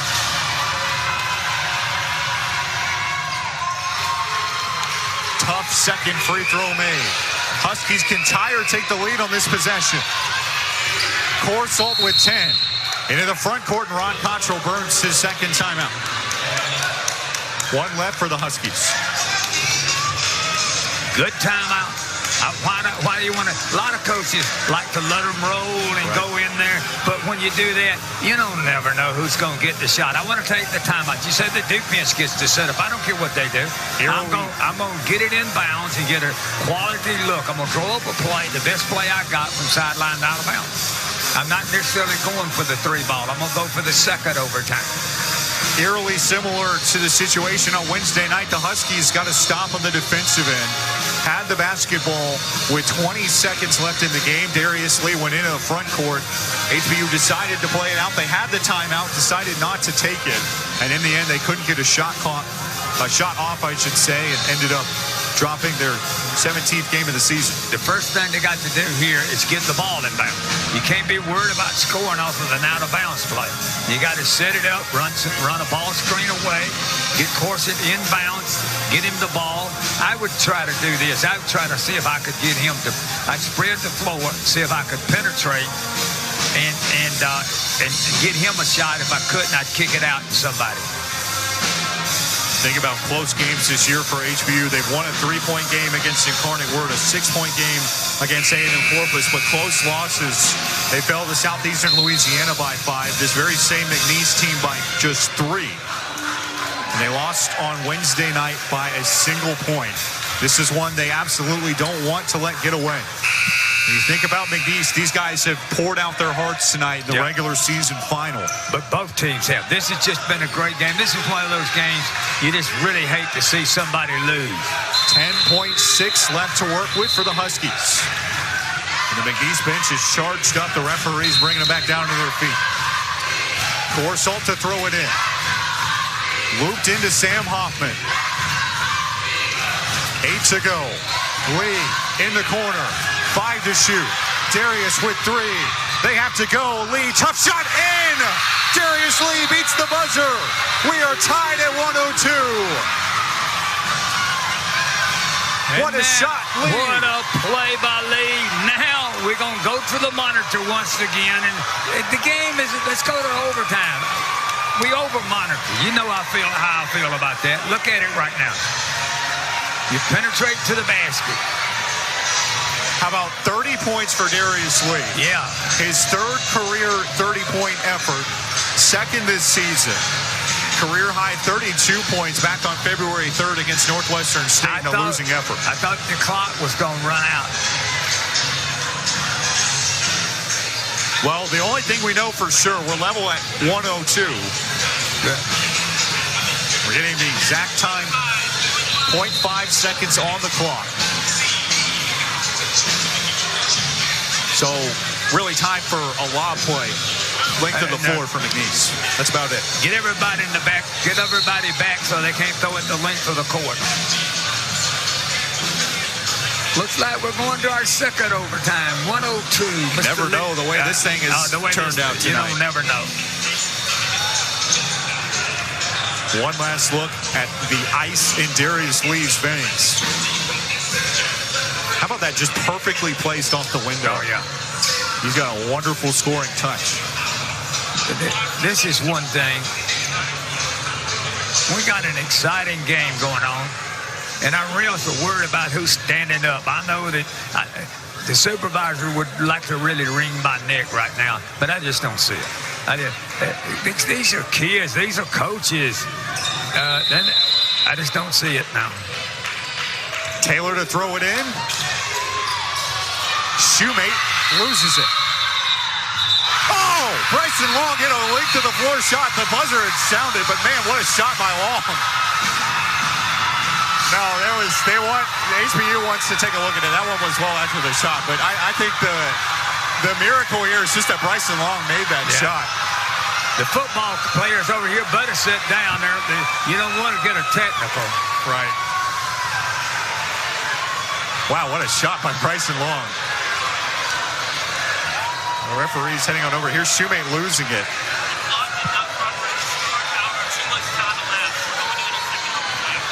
We are headed to a second overtime.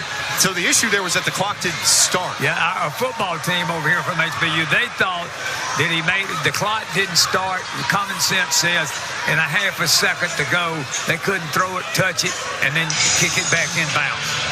All right, Coach, you got your 10,000 steps in today. Yeah. You still got the stamina ready to bring this one home in double overtime? Yeah, I had to walk out here between the women's game. I walked all the way to the baseball field to get my 10,000 steps. I'm in a little competition with the members of my family. And watch this play. He has it. See, the clock never starts. The clock never starts.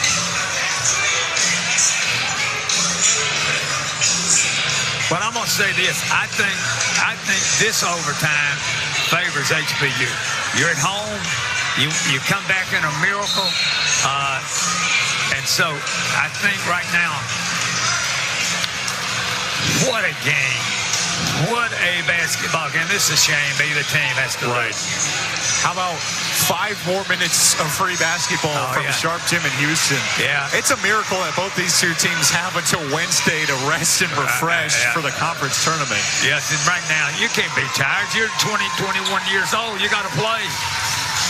Jason Thompson and Christian Shoemate to battle at the center circle.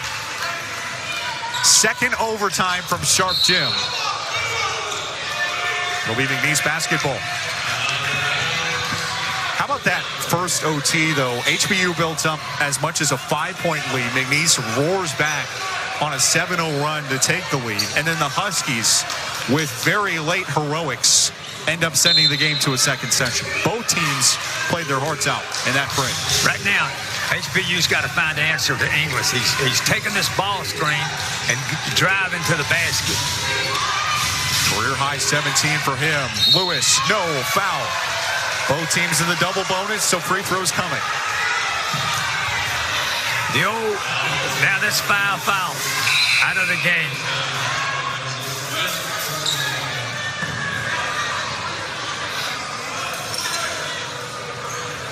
Miles Lewis to the line. 6 points for him. If you're just now getting tuned in, you missed a barn burner. HBU had a trio of possessions to lead in the second half. JC in for HBU. The first change we've seen from Ron Cottrell in the last 10 minutes or so. What I like about McNeese, they're doing the old dribble drive right now. Where they're spreading the floor, dribble driving, whoever they kick it to is dribble driving. Pretty hard to defend right now with their athletes. Lewis misses the front end.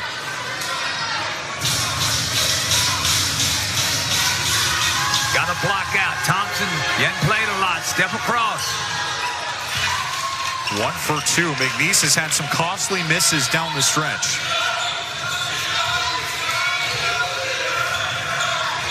Cowboys leading by 1. Corsalt off the window and in. 23 points for Christian Corsalt. Christian Corsalt has done a great job of penetrating. But right now, you got to stop this dribble penetration by McNeese. HBU career high for him. Shoemate. Pretty move. No basket. Rebound, Darius Lee. And the Huskies looking for ever valuable insurance points. They're trying to create some kind of separation in this game. Don't think there's going to be any separation.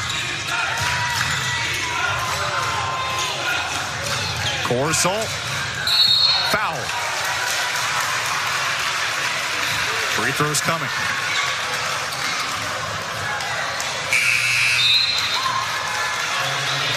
Francois out of the game after the foul.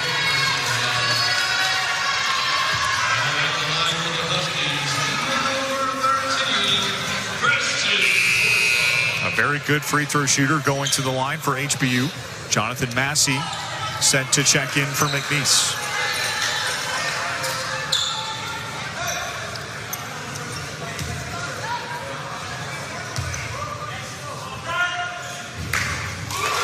How about the work the Huskies have done at the line tonight? 32 makes in 38 tries. Oh, yes. But I like his rotation on the ball. He shoots it up. He's got a great follow-through. Follow-through is part of shooting. Stays a 2-point game after the miss.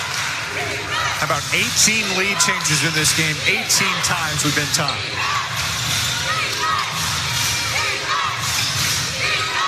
Zach Scott hit the dagger against the Huskies in Lake Charles. No. Oh, wow. Christian Shoemate with the elevation. Tied again in Houston. What a dunk. We've had 2 monster dunks tonight.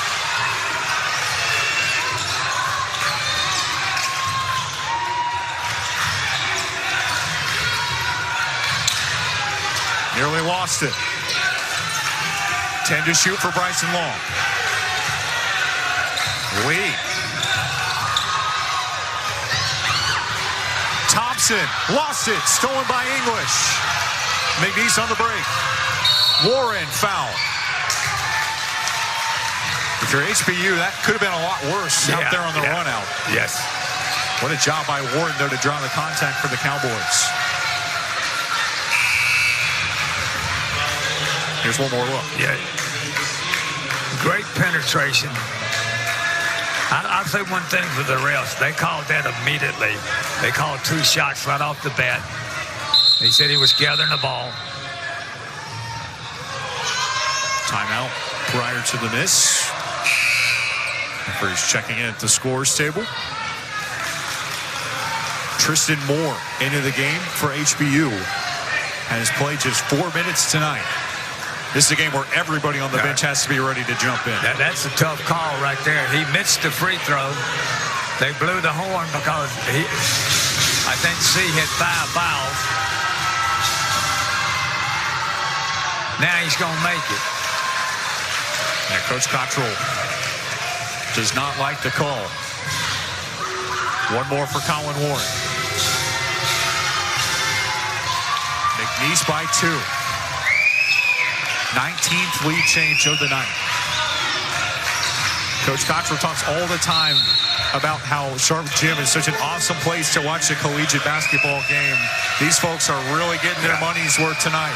We'll step aside one more time. 2:55 left to go in double OT.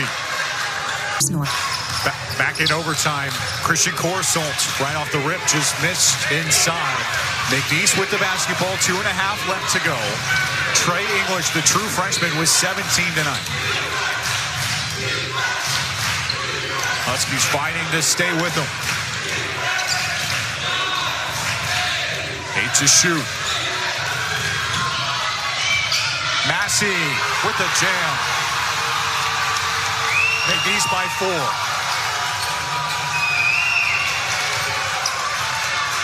Final regular season game in the Southland Conference. Corsall lost it, stolen by Shoemate. Massey controls Warren on the break. 6-0 run for McNeese. Still a lot of time left if you're HBU. Lee and one. What an answer. That's exactly what you needed if you're HBU. I have a right now. You got plenty of time. Minute 44 to go. You got to be able to make the play. Career high opportunity here for Darius Lee as you get one look at the Colin Warren jam. Yes. 33 points, a new high watermark for Darius Lee. You're down 3. Anybody's ball game. Oh yes, still.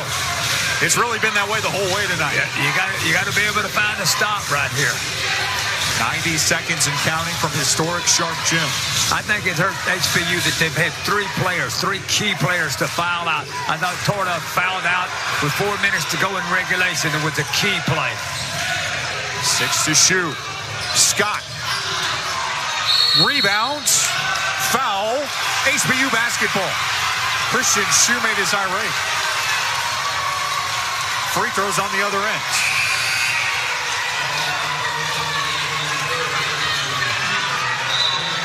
This is the heck of a situation for a freshman to be in now. He'll be on the line shooting 2.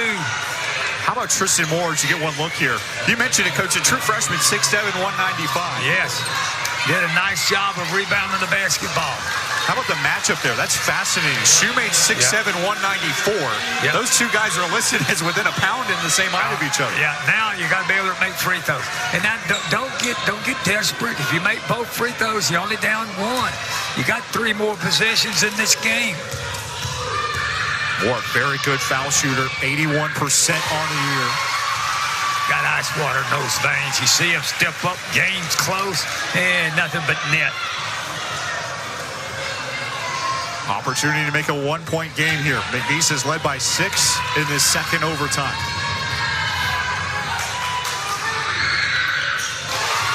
Perfect. He would look over here and say, hey, Coach, I've been making those all my life. 1-point game in Houston. Timeout for John Aiken. What's the message in both huddles? Yes, I don't think there's any doubt. Settle high ball screen out here about the volleyball line. Run screen it and then dribble, penetrate, and get to the rack. But I think in this case, HBU, they're not very big now. They fouled out 2 of their bigger kids. What they're going to have to do is make sure everybody goes to the defensive boards. You don't get beat by the first shot. You get beat by the second shot. But I think this, if HBU can get a stop, I like what they've got offensively right now. They found them a little something. They can get the ball to Corsall, and then he's dealing with Lee, and that's working really well for them. They got something right now, 57 points between them. If you're just now getting tuned in, a career high 33 points for Darius Lee. The Huskies led 95-92 late. They committed a foul on an and-1 play late. 5th seed is on the line in the Southland Conference. The winner of this game gets Incarnate Word in the first round on Wednesday. Zion Tordoff fouled out late in his senior night for HBU. Jake C is also fouled out.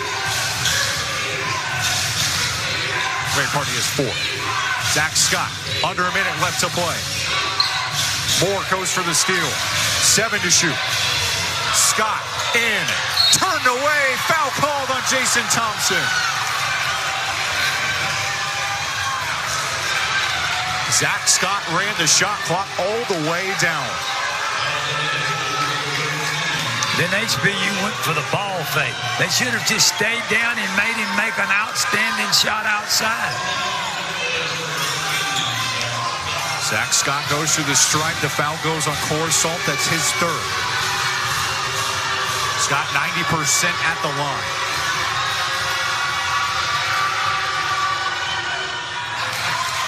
One of the best shooters in the league at a 40-40-90 clip for the major three shooting categories. 2-point game at Sharp. These fans have not let up all night long.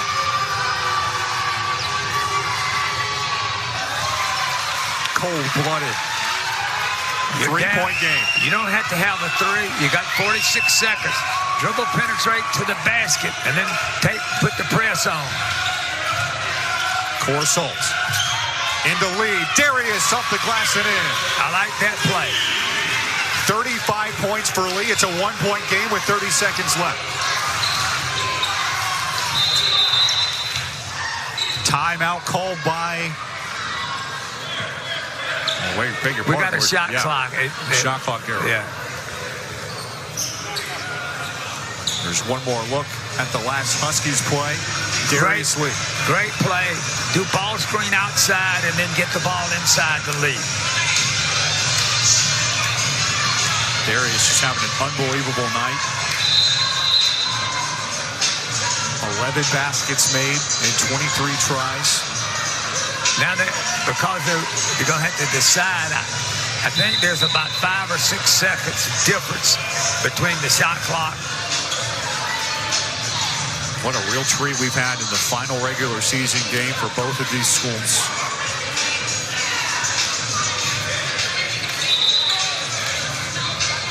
These two just about dead even, playing their hearts out. Huskies trying to avenge the first loss of the season to this group. 25 seconds left to go. Zach Scott. Guarded by Lee. Top 7 in the league in steals per game. And to shoot for English. Foul by Long. 8 seconds showing on the shot clock. And English will shoot 2. What do you make of the foul given there by Long? I thought that waited too late. If you're going to foul, I thought you ought to take the foul early. And how about McNeese at the foul line? They've really tightened it up late. Yeah, they went through a little spell where they couldn't make any. But now when HBU gets it, if he makes it, you're going to have to go for the 3 ball. You don't have time. English 2 for 2. Career high performance for him. Huskies need a 3. 12 seconds left to go. Corsalt in the front court, and they get their last timeout. If you're Coach Cottrell, who are you going to for a 3 in this situation? I don't think there's any doubt I'm going to Long. I think that I might even go to the freshman. I might even go for more. I think that they're expecting. I would act like I was going to go to Lee. But I don't think you can get a 2 right here, right now. I just don't. I think you got to get it in bounds, run long off of a screen, and then have Bryson to hit a 3 ball. You're looking at Coach Judd Kinney in his 12th season, part of this extremely long tenured assistant coach staff. Stephen Key has been part of the HBU program since he was a student manager 31 years ago. See him there off to your left. Byron Ribb, former Prairie View A&M head coach on the Ron Cottrell staff. And Coach Kinney drew up this last play. Let's see what it has in store. Corsalt to throw it in. 10.6 left to work with. Moore into Thompson. Thompson foul. There's the foul up 3 if you're McNeese. That's one of the most divisive things in college basketball, but Coach Aiken decides to give it here. I think that's a good play. Thompson hadn't played much all year.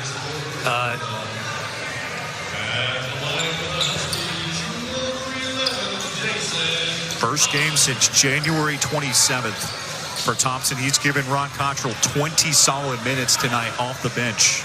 Played the entire overtime period. 55% foul line shooter. Nothing to it. Now, I think all the players on HBU have got to come up close. I think you got to go. You got to deny this basketball. Hope he makes it, then deny it. Then take a foul. Second one. No, rebound, Lewis. Foul comes instantly from Tristan Moore. Only 1.2 seconds run off the clock. So McNeese with a chance to possibly close this game out at the line. If he makes both free throws, it's going to be tough. Now, if he can only make one, you never know. In this game, 6.6 seconds is a long ways to go. Lewis cracks the door open. That leaves the door open. I'll tell you that right now. Miles Lewis, the transfer from VMI, 56% on the year. 0 for 2. Lee the rebound. Huskies going for the win. Lee with 6 seconds. Lee with 4 for the tie. Oh, he won't go, but foul shots coming for Darius Lee to potentially send us to a third overtime. I thought that was going. Lee makes a great play. Baseline to baseline. It just comes down now to your best player having the ability to make 2 free throws. Massey on the foul. Darius Lee to the line with 0.7 showing on the clock.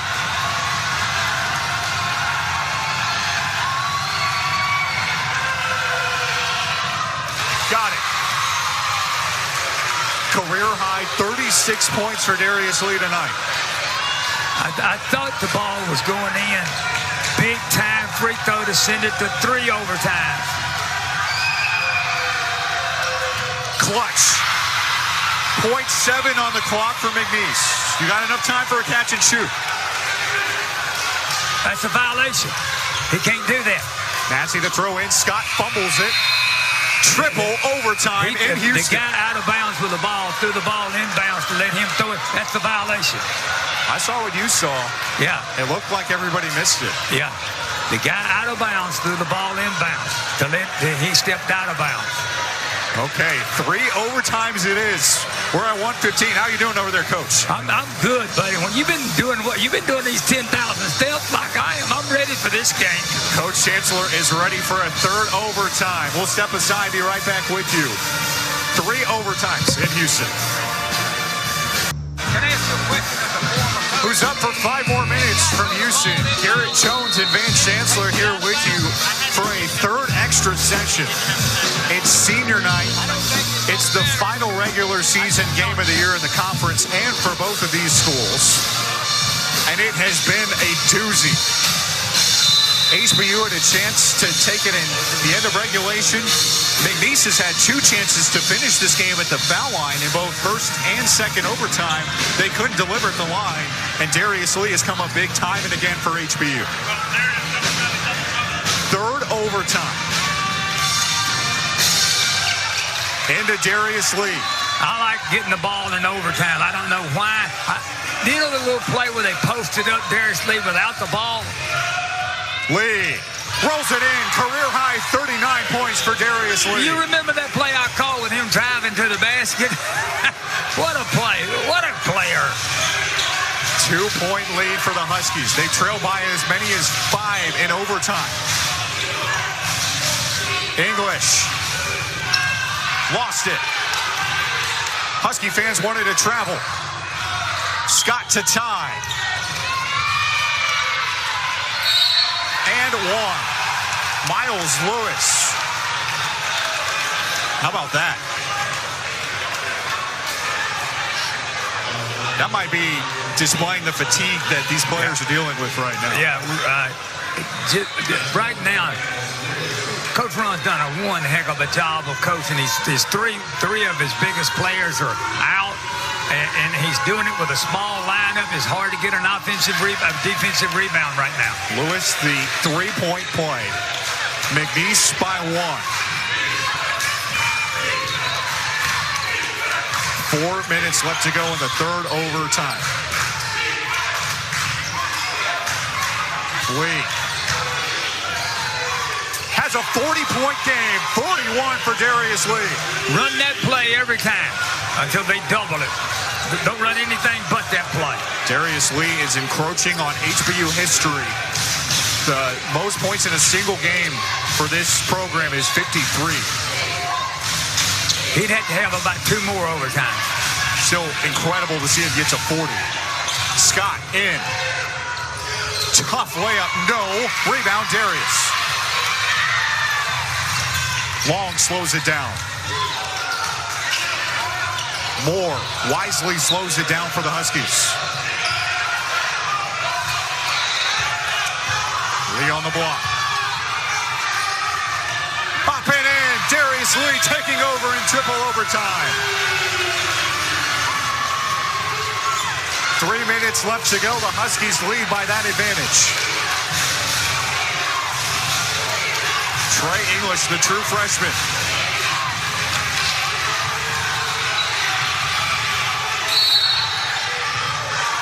Foul called on HBU.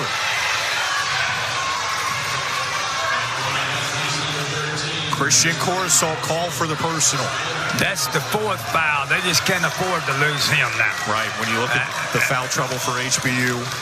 But English has done a great job tonight of faking like he's going in the middle and he's going baseline. You got to find some way to keep him off the baseline. First one's a miss. Yeah, Coach mentioned it. And HBU needs to get another player in on it. Of course, it needs to get in on the free throw block out. The ball could come there. English connects on the second. Zion Tordoff, Sam Hoffman, and Jade C have all fouled out of this game. Run the same play that gets Lee the ball on the block. Huskies by 2. Corsalt, foul. English thought he had a straight steal.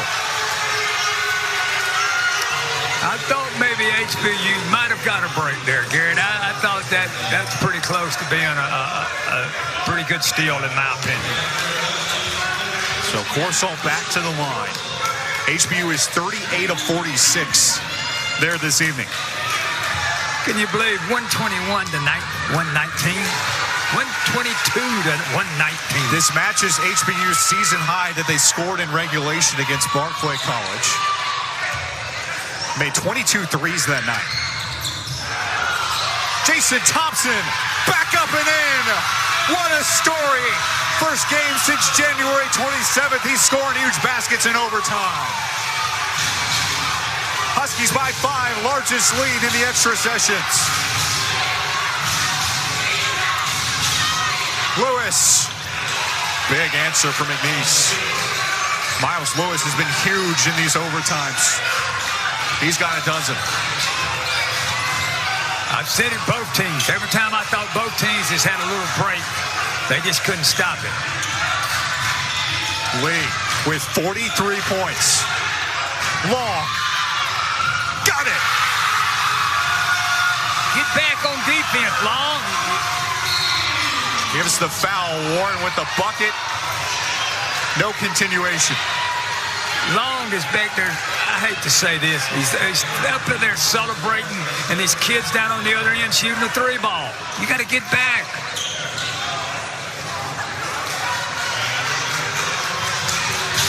Colin Warren to the line. He's been huge tonight for McNeese. He has 14 points. And where Darius Lee has carried the weight for HBU all night long, it's been more of a balanced effort for McNeese scoring. 15 points for him. Still anybody's game. 4 points separating these two. A minute, 4:54 left. Corsalt. What a pass. Thompson, no. Rebound out to McNeese. You got to make that layup. Warren, the answer. 2-point game. Just like that, we are back lockstep again at Sharp Gym.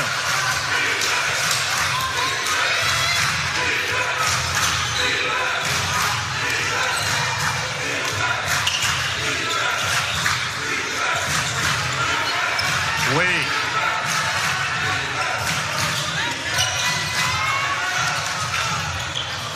No, Thompson. Rebound around, out off of McNeese. What an effort play there by Jason Thompson. Oh, yes.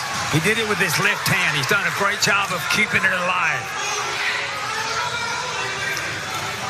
And you see the touch there by Zach Scott. You got to make sure you can get it inbounds to anybody. More to throw in.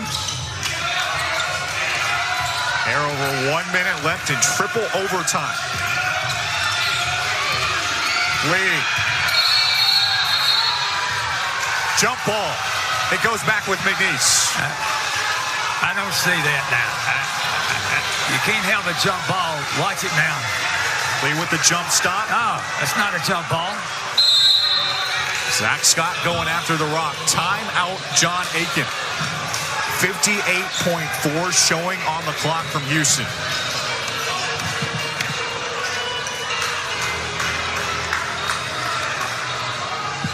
What's the... I didn't see that call. I really didn't. I didn't think he had enough of the ball to tie it up. I think it's fair to say we got the game of the year in the Southland Conference here tonight on the campus of HBU. If this is what we're going into the Southland Conference tournament with, I can't imagine what we're going to have at the Merrill Center in Katy next week. These two battling it out for fifth place. The winner of this game will get that fifth seed. And the way these two are playing, it looks like a conference championship is on the line. Oh, yeah. Oh, yeah. Each of these two have laid out their hearts and souls to try to win this basketball game here tonight. Okay. Tristan Thompson's going to have to rebound the ball. He's the best rebounder in the game right now for HBU with the lead. He's going to have to rebound if McNeese misses this shot. English. No. The follow by Lewis. 6-0 run for McNeese. They've tied the game at 127 in triple overtime. Unbelievable. Just when HBU thought they had enough separation. Lee in. 45 points for Darius Lee. We're at number 23 like MJ and coming back with the 4-5.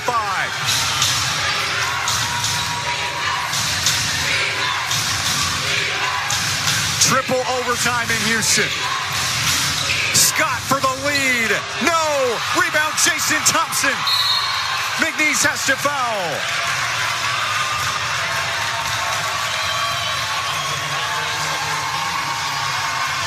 Unbelievable.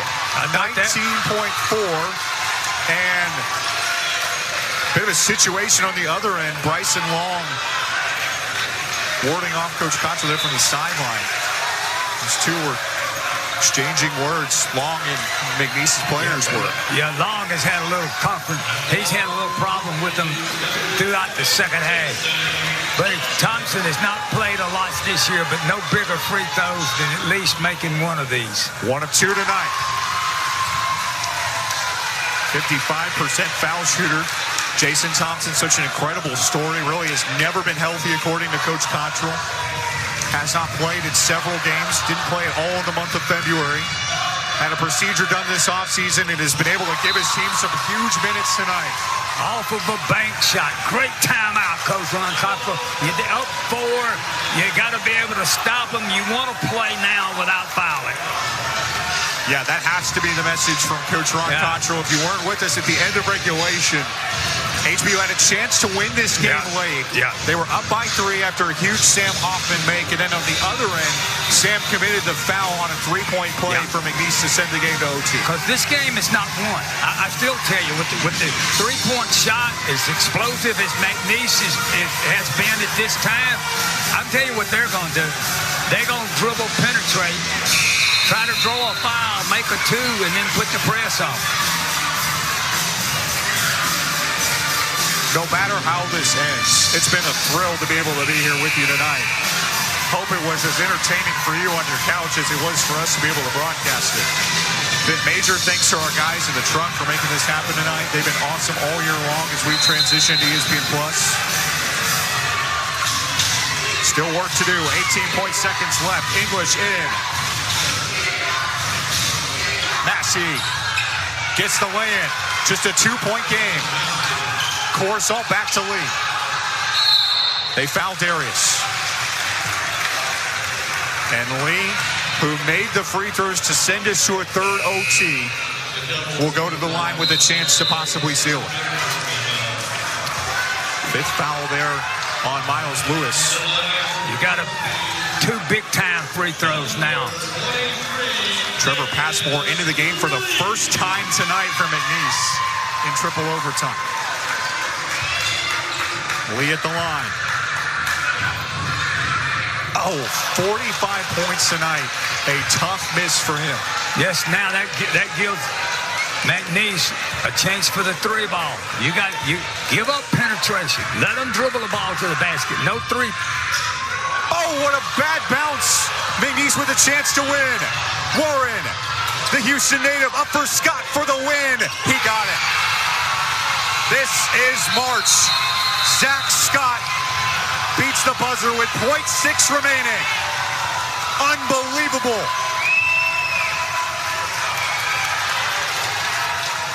Unbelievable from Sharp Jim in Houston. Zach Scott in 3rd overtime. That's the man who beat the Huskies at the Horn back in January in Houston. Unbelievable game. Did their coach run out on the floor after thinking the clock was off? Look, there's a student out there. I think that's what I think there might be a technical. That would be some way to end this game. The referee's heading on over to the table. We got a Class B technical foul for coming on the floor. So there will be a free throw. Here's a look at the replay. John Aiken is incensed. We're getting a look. There's a player who comes on the floor. Yeah, it's a player off of the McNeese bench. So a Class B technical has been called on the Cowboys. Yeah, and the coach is out on the floor. With .6 seconds. Okay, Long, here's your opportunity, buddy. Bryson Long to tie the game because of the technical foul on McNeese. It will be HBU ball after this, by the way.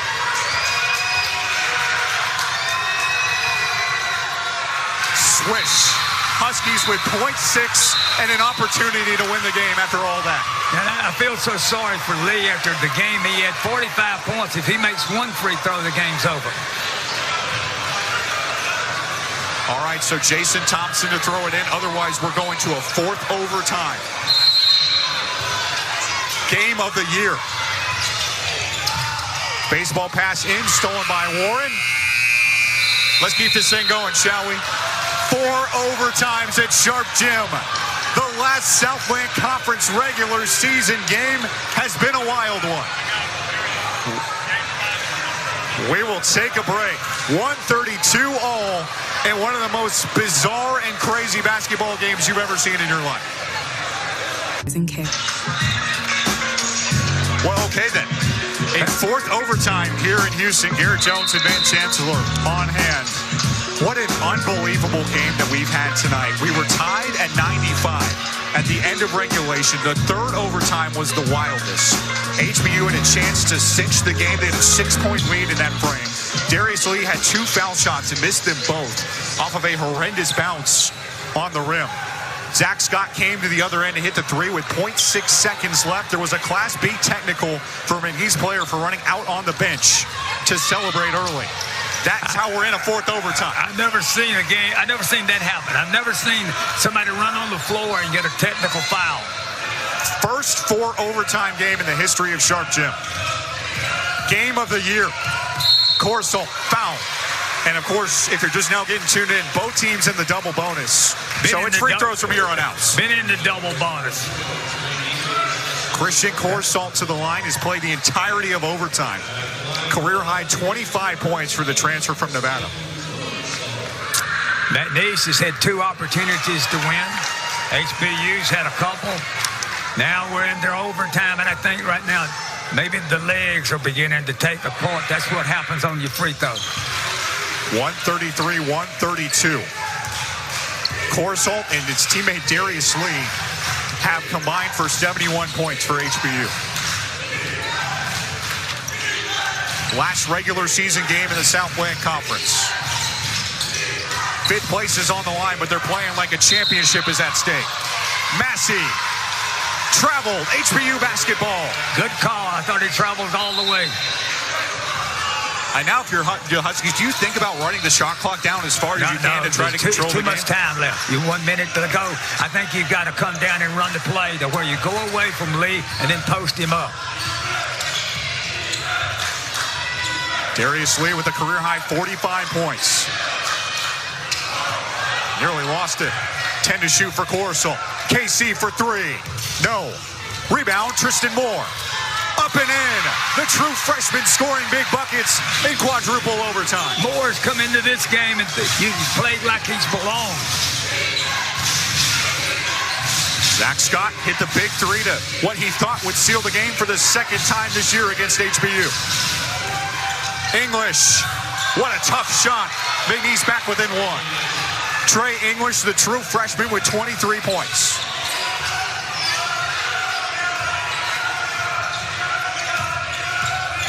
Corsel.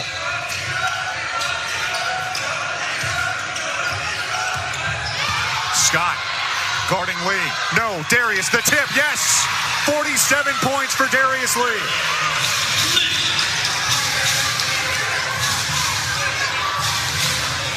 Colin Warren, the Houstonian, making his homecoming return. English. Warren. No, out of bounds off McNeese. See, I think that's what you have to make McNeese do, Garrett, is make them shoot the ball from outside. Don't let them get in the paint.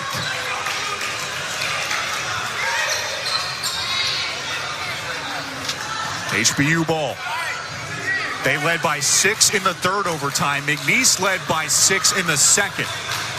Neither one of these teams have said die. And Christian Corsel headed over to the scores table with a directive from Coach Cottrell in his 31st season at the helm of HBU. He has probably never seen a game like this. Corsel in, whacked away. English out and running. Tough lay-in. Trey English continuing to score. 25 points for him. His previous career high was 13. Lee, Long, got the tray. Bryson Long for 3. 4-point lead for HBU.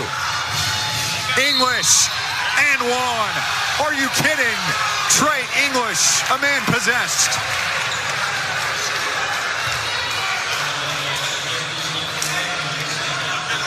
And Bryson Long ran halfway up the student section to the basket all right.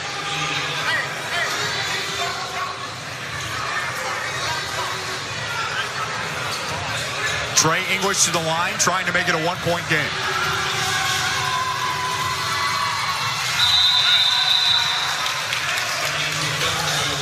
Timeout. Beg your pardon, no, quick sum. For the second time tonight, we see a player make his game debut in overtime. Caleb Rawls on the floor for McNeese. Here's the Bryson Long tray.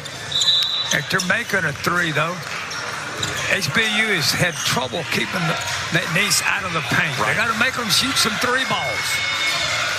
This has been a game for the ages. Both teams threatening the 150-point mark.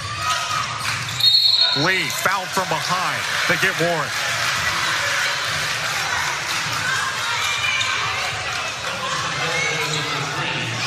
That's only number 2 on Colin Warren. It's incredible that we've had players play this game in the quadruple overtime and only have 2 or 3 fouls. Lee to the line.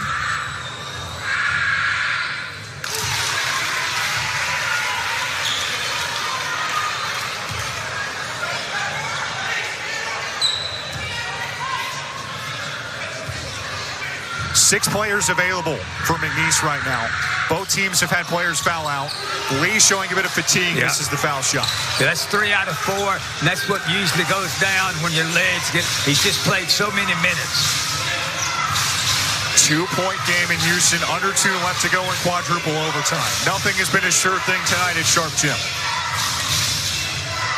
Scott loses it. HBU ball. John Aiken wants another review. That's the second time tonight that McNeese's head coach has initialed for the review to be taking place.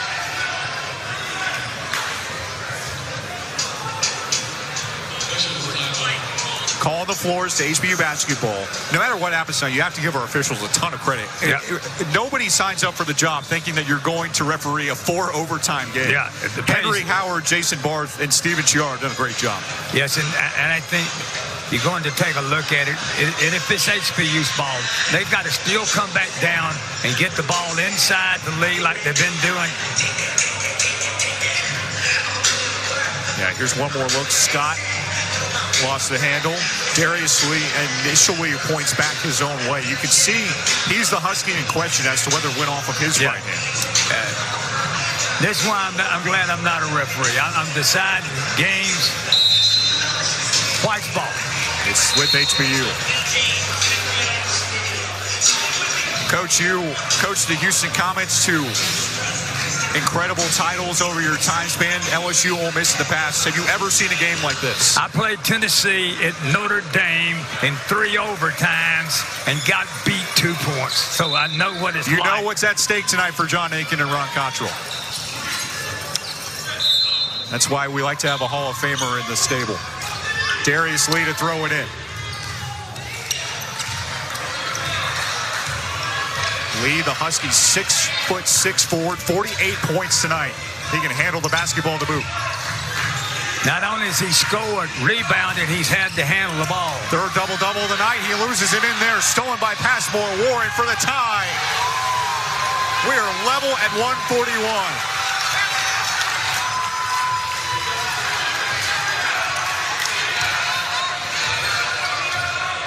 70 seconds left to go in quadruple overtime. Corsalt foul. English. That's number 4. 30-point game for Trey English. And he's 1 foul away from his night being done early. I think that right now with fatigue setting in, when HBU gets the ball, I think Darius is going to have to give it up to Corsalt and let him handle it. I think it's wearing him out handling the ball. Corsalt misses the front end. The Huskies have been incredible at the line tonight. They made over 42 foul shots, but fatigue has started to set in. Oh, yeah, no doubt in my mind. They've played the big minutes. Swish. Corsalt with a career-high 27. What a day it's been of college basketball. On this floor, the HBU women's basketball team was crowned Southland champion. Coach K's final game over in Carolina, and a 4-overtime thriller in Houston.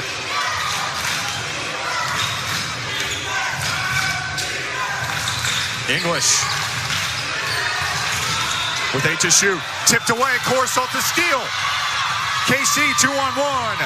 Up ahead, layup, no, tip long, good. 14 points for Bryson Long. Huskies by 3.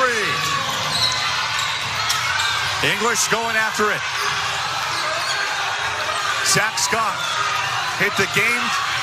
Go ahead 3 at the end of third overtime. Scott in, no, Massey to follow. Still a 1-point game and a timeout on the floor. 20.6 left to go. There's Coach Cottrell in his 31st season, 500 career wins. The 5th longest Division I tenure. Helped the team to tremendous success at the NAIA level. Transitioned the program into Division I. And since the Huskies have made that jump, they have never seen a game like this on their home floor. Trying to get the number 5 seed in the Southland Conference Tournament, which tips off next Wednesday. Meanwhile, McNeese trying to break a 5-game slide. They've lost 8 of their last 10, but you would never know that the way that they fought in this game. Right now, what you got to do, I would try to get the ball in bounds. If I'm HBU, I'm going to try to get the ball in bounds to Long. He's got the best thought about shooting a free throw right now, because McNeese is going to come after you, and then they're going to foul you immediately. Helter-skelter in Houston tonight.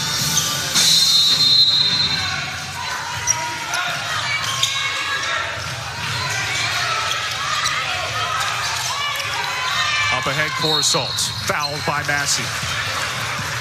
I didn't think that was a foul. I didn't.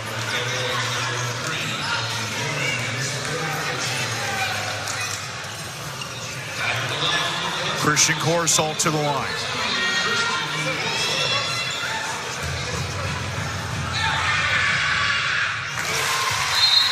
I still think this is a big-time free throw right here. If you can go up 3, it's just so much easier to defend that. Everybody on the HBU team, don't foul and don't give up a 3 ball. Corsol, no, he's just 2 for his last 6 at the line. McNeese with a chance. English for the tie.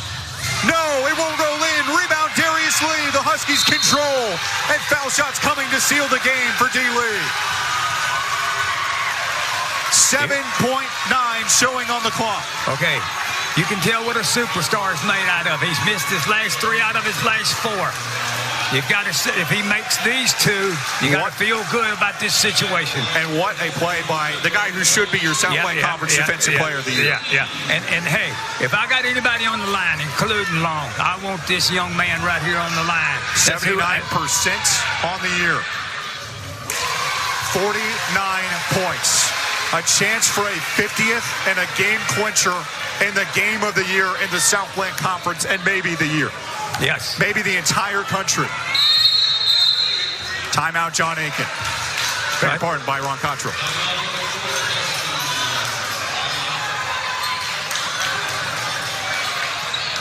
Boy, if anybody wants to say that March Madness, college basketball in the month of March is not special, you show them this game tonight.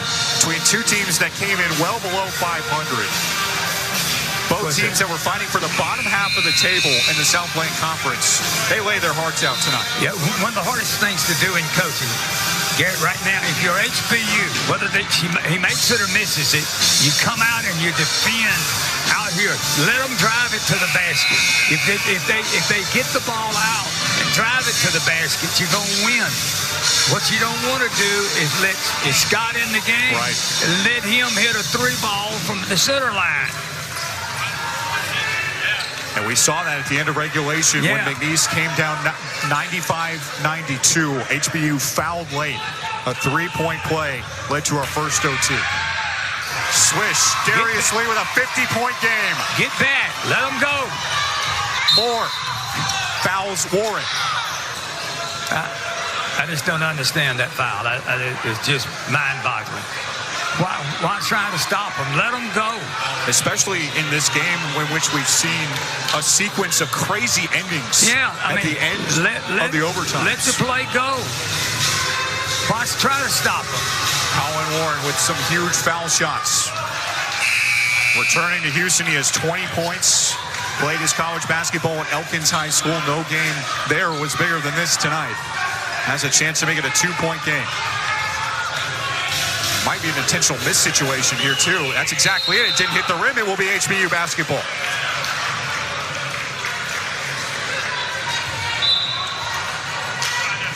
.3 seconds, HBU basketball. And if the Huskies can get it in, knock down 1 free throw, we should avoid a 5th OT. Here's one more look. Referees quickly glancing at the monitor.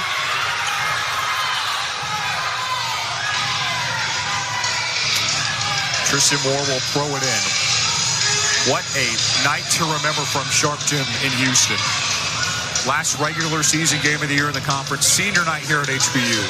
And these fans sure got their money's worth, especially for having to wait 6 more months plus before we're back in this building again for HBU hoops.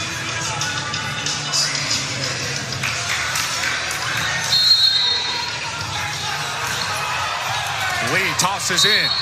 Foul comes on Rawls. 3.6 seconds left. Darius Lee going to the line. 50-point game has put him in elite company in HBU history. This one is an all-timer tonight. Lee with an all-time performance. That one just about seals it. 3.6 left to work with. Both teams out of timeouts. And you think back to at the end of the 3rd overtime, a Class B technical for a player running out on the floor for McNeese. Cost them this game. Yeah, no doubt. Inbound to Massey. Leave him Warren. alone. It doesn't go. The Huskies have won the game of the year. They clinch the 5th seed in the Southland Conference Tournament and win a doozy at Sharp Gym. What a great basketball game. What a great job by Lee. One of the 52 points. I don't see how he was able to stand at the end of the game. Coach Chancellor, thanks so much for all your great work this year. It was a privilege. We're going to let our awesome crew get home. 149-144 the final. This is Garrett Jones saying on behalf of our entire All-Star team, so long, everybody. We appreciate you always, and we'll see you next time, God willing. Dogs up.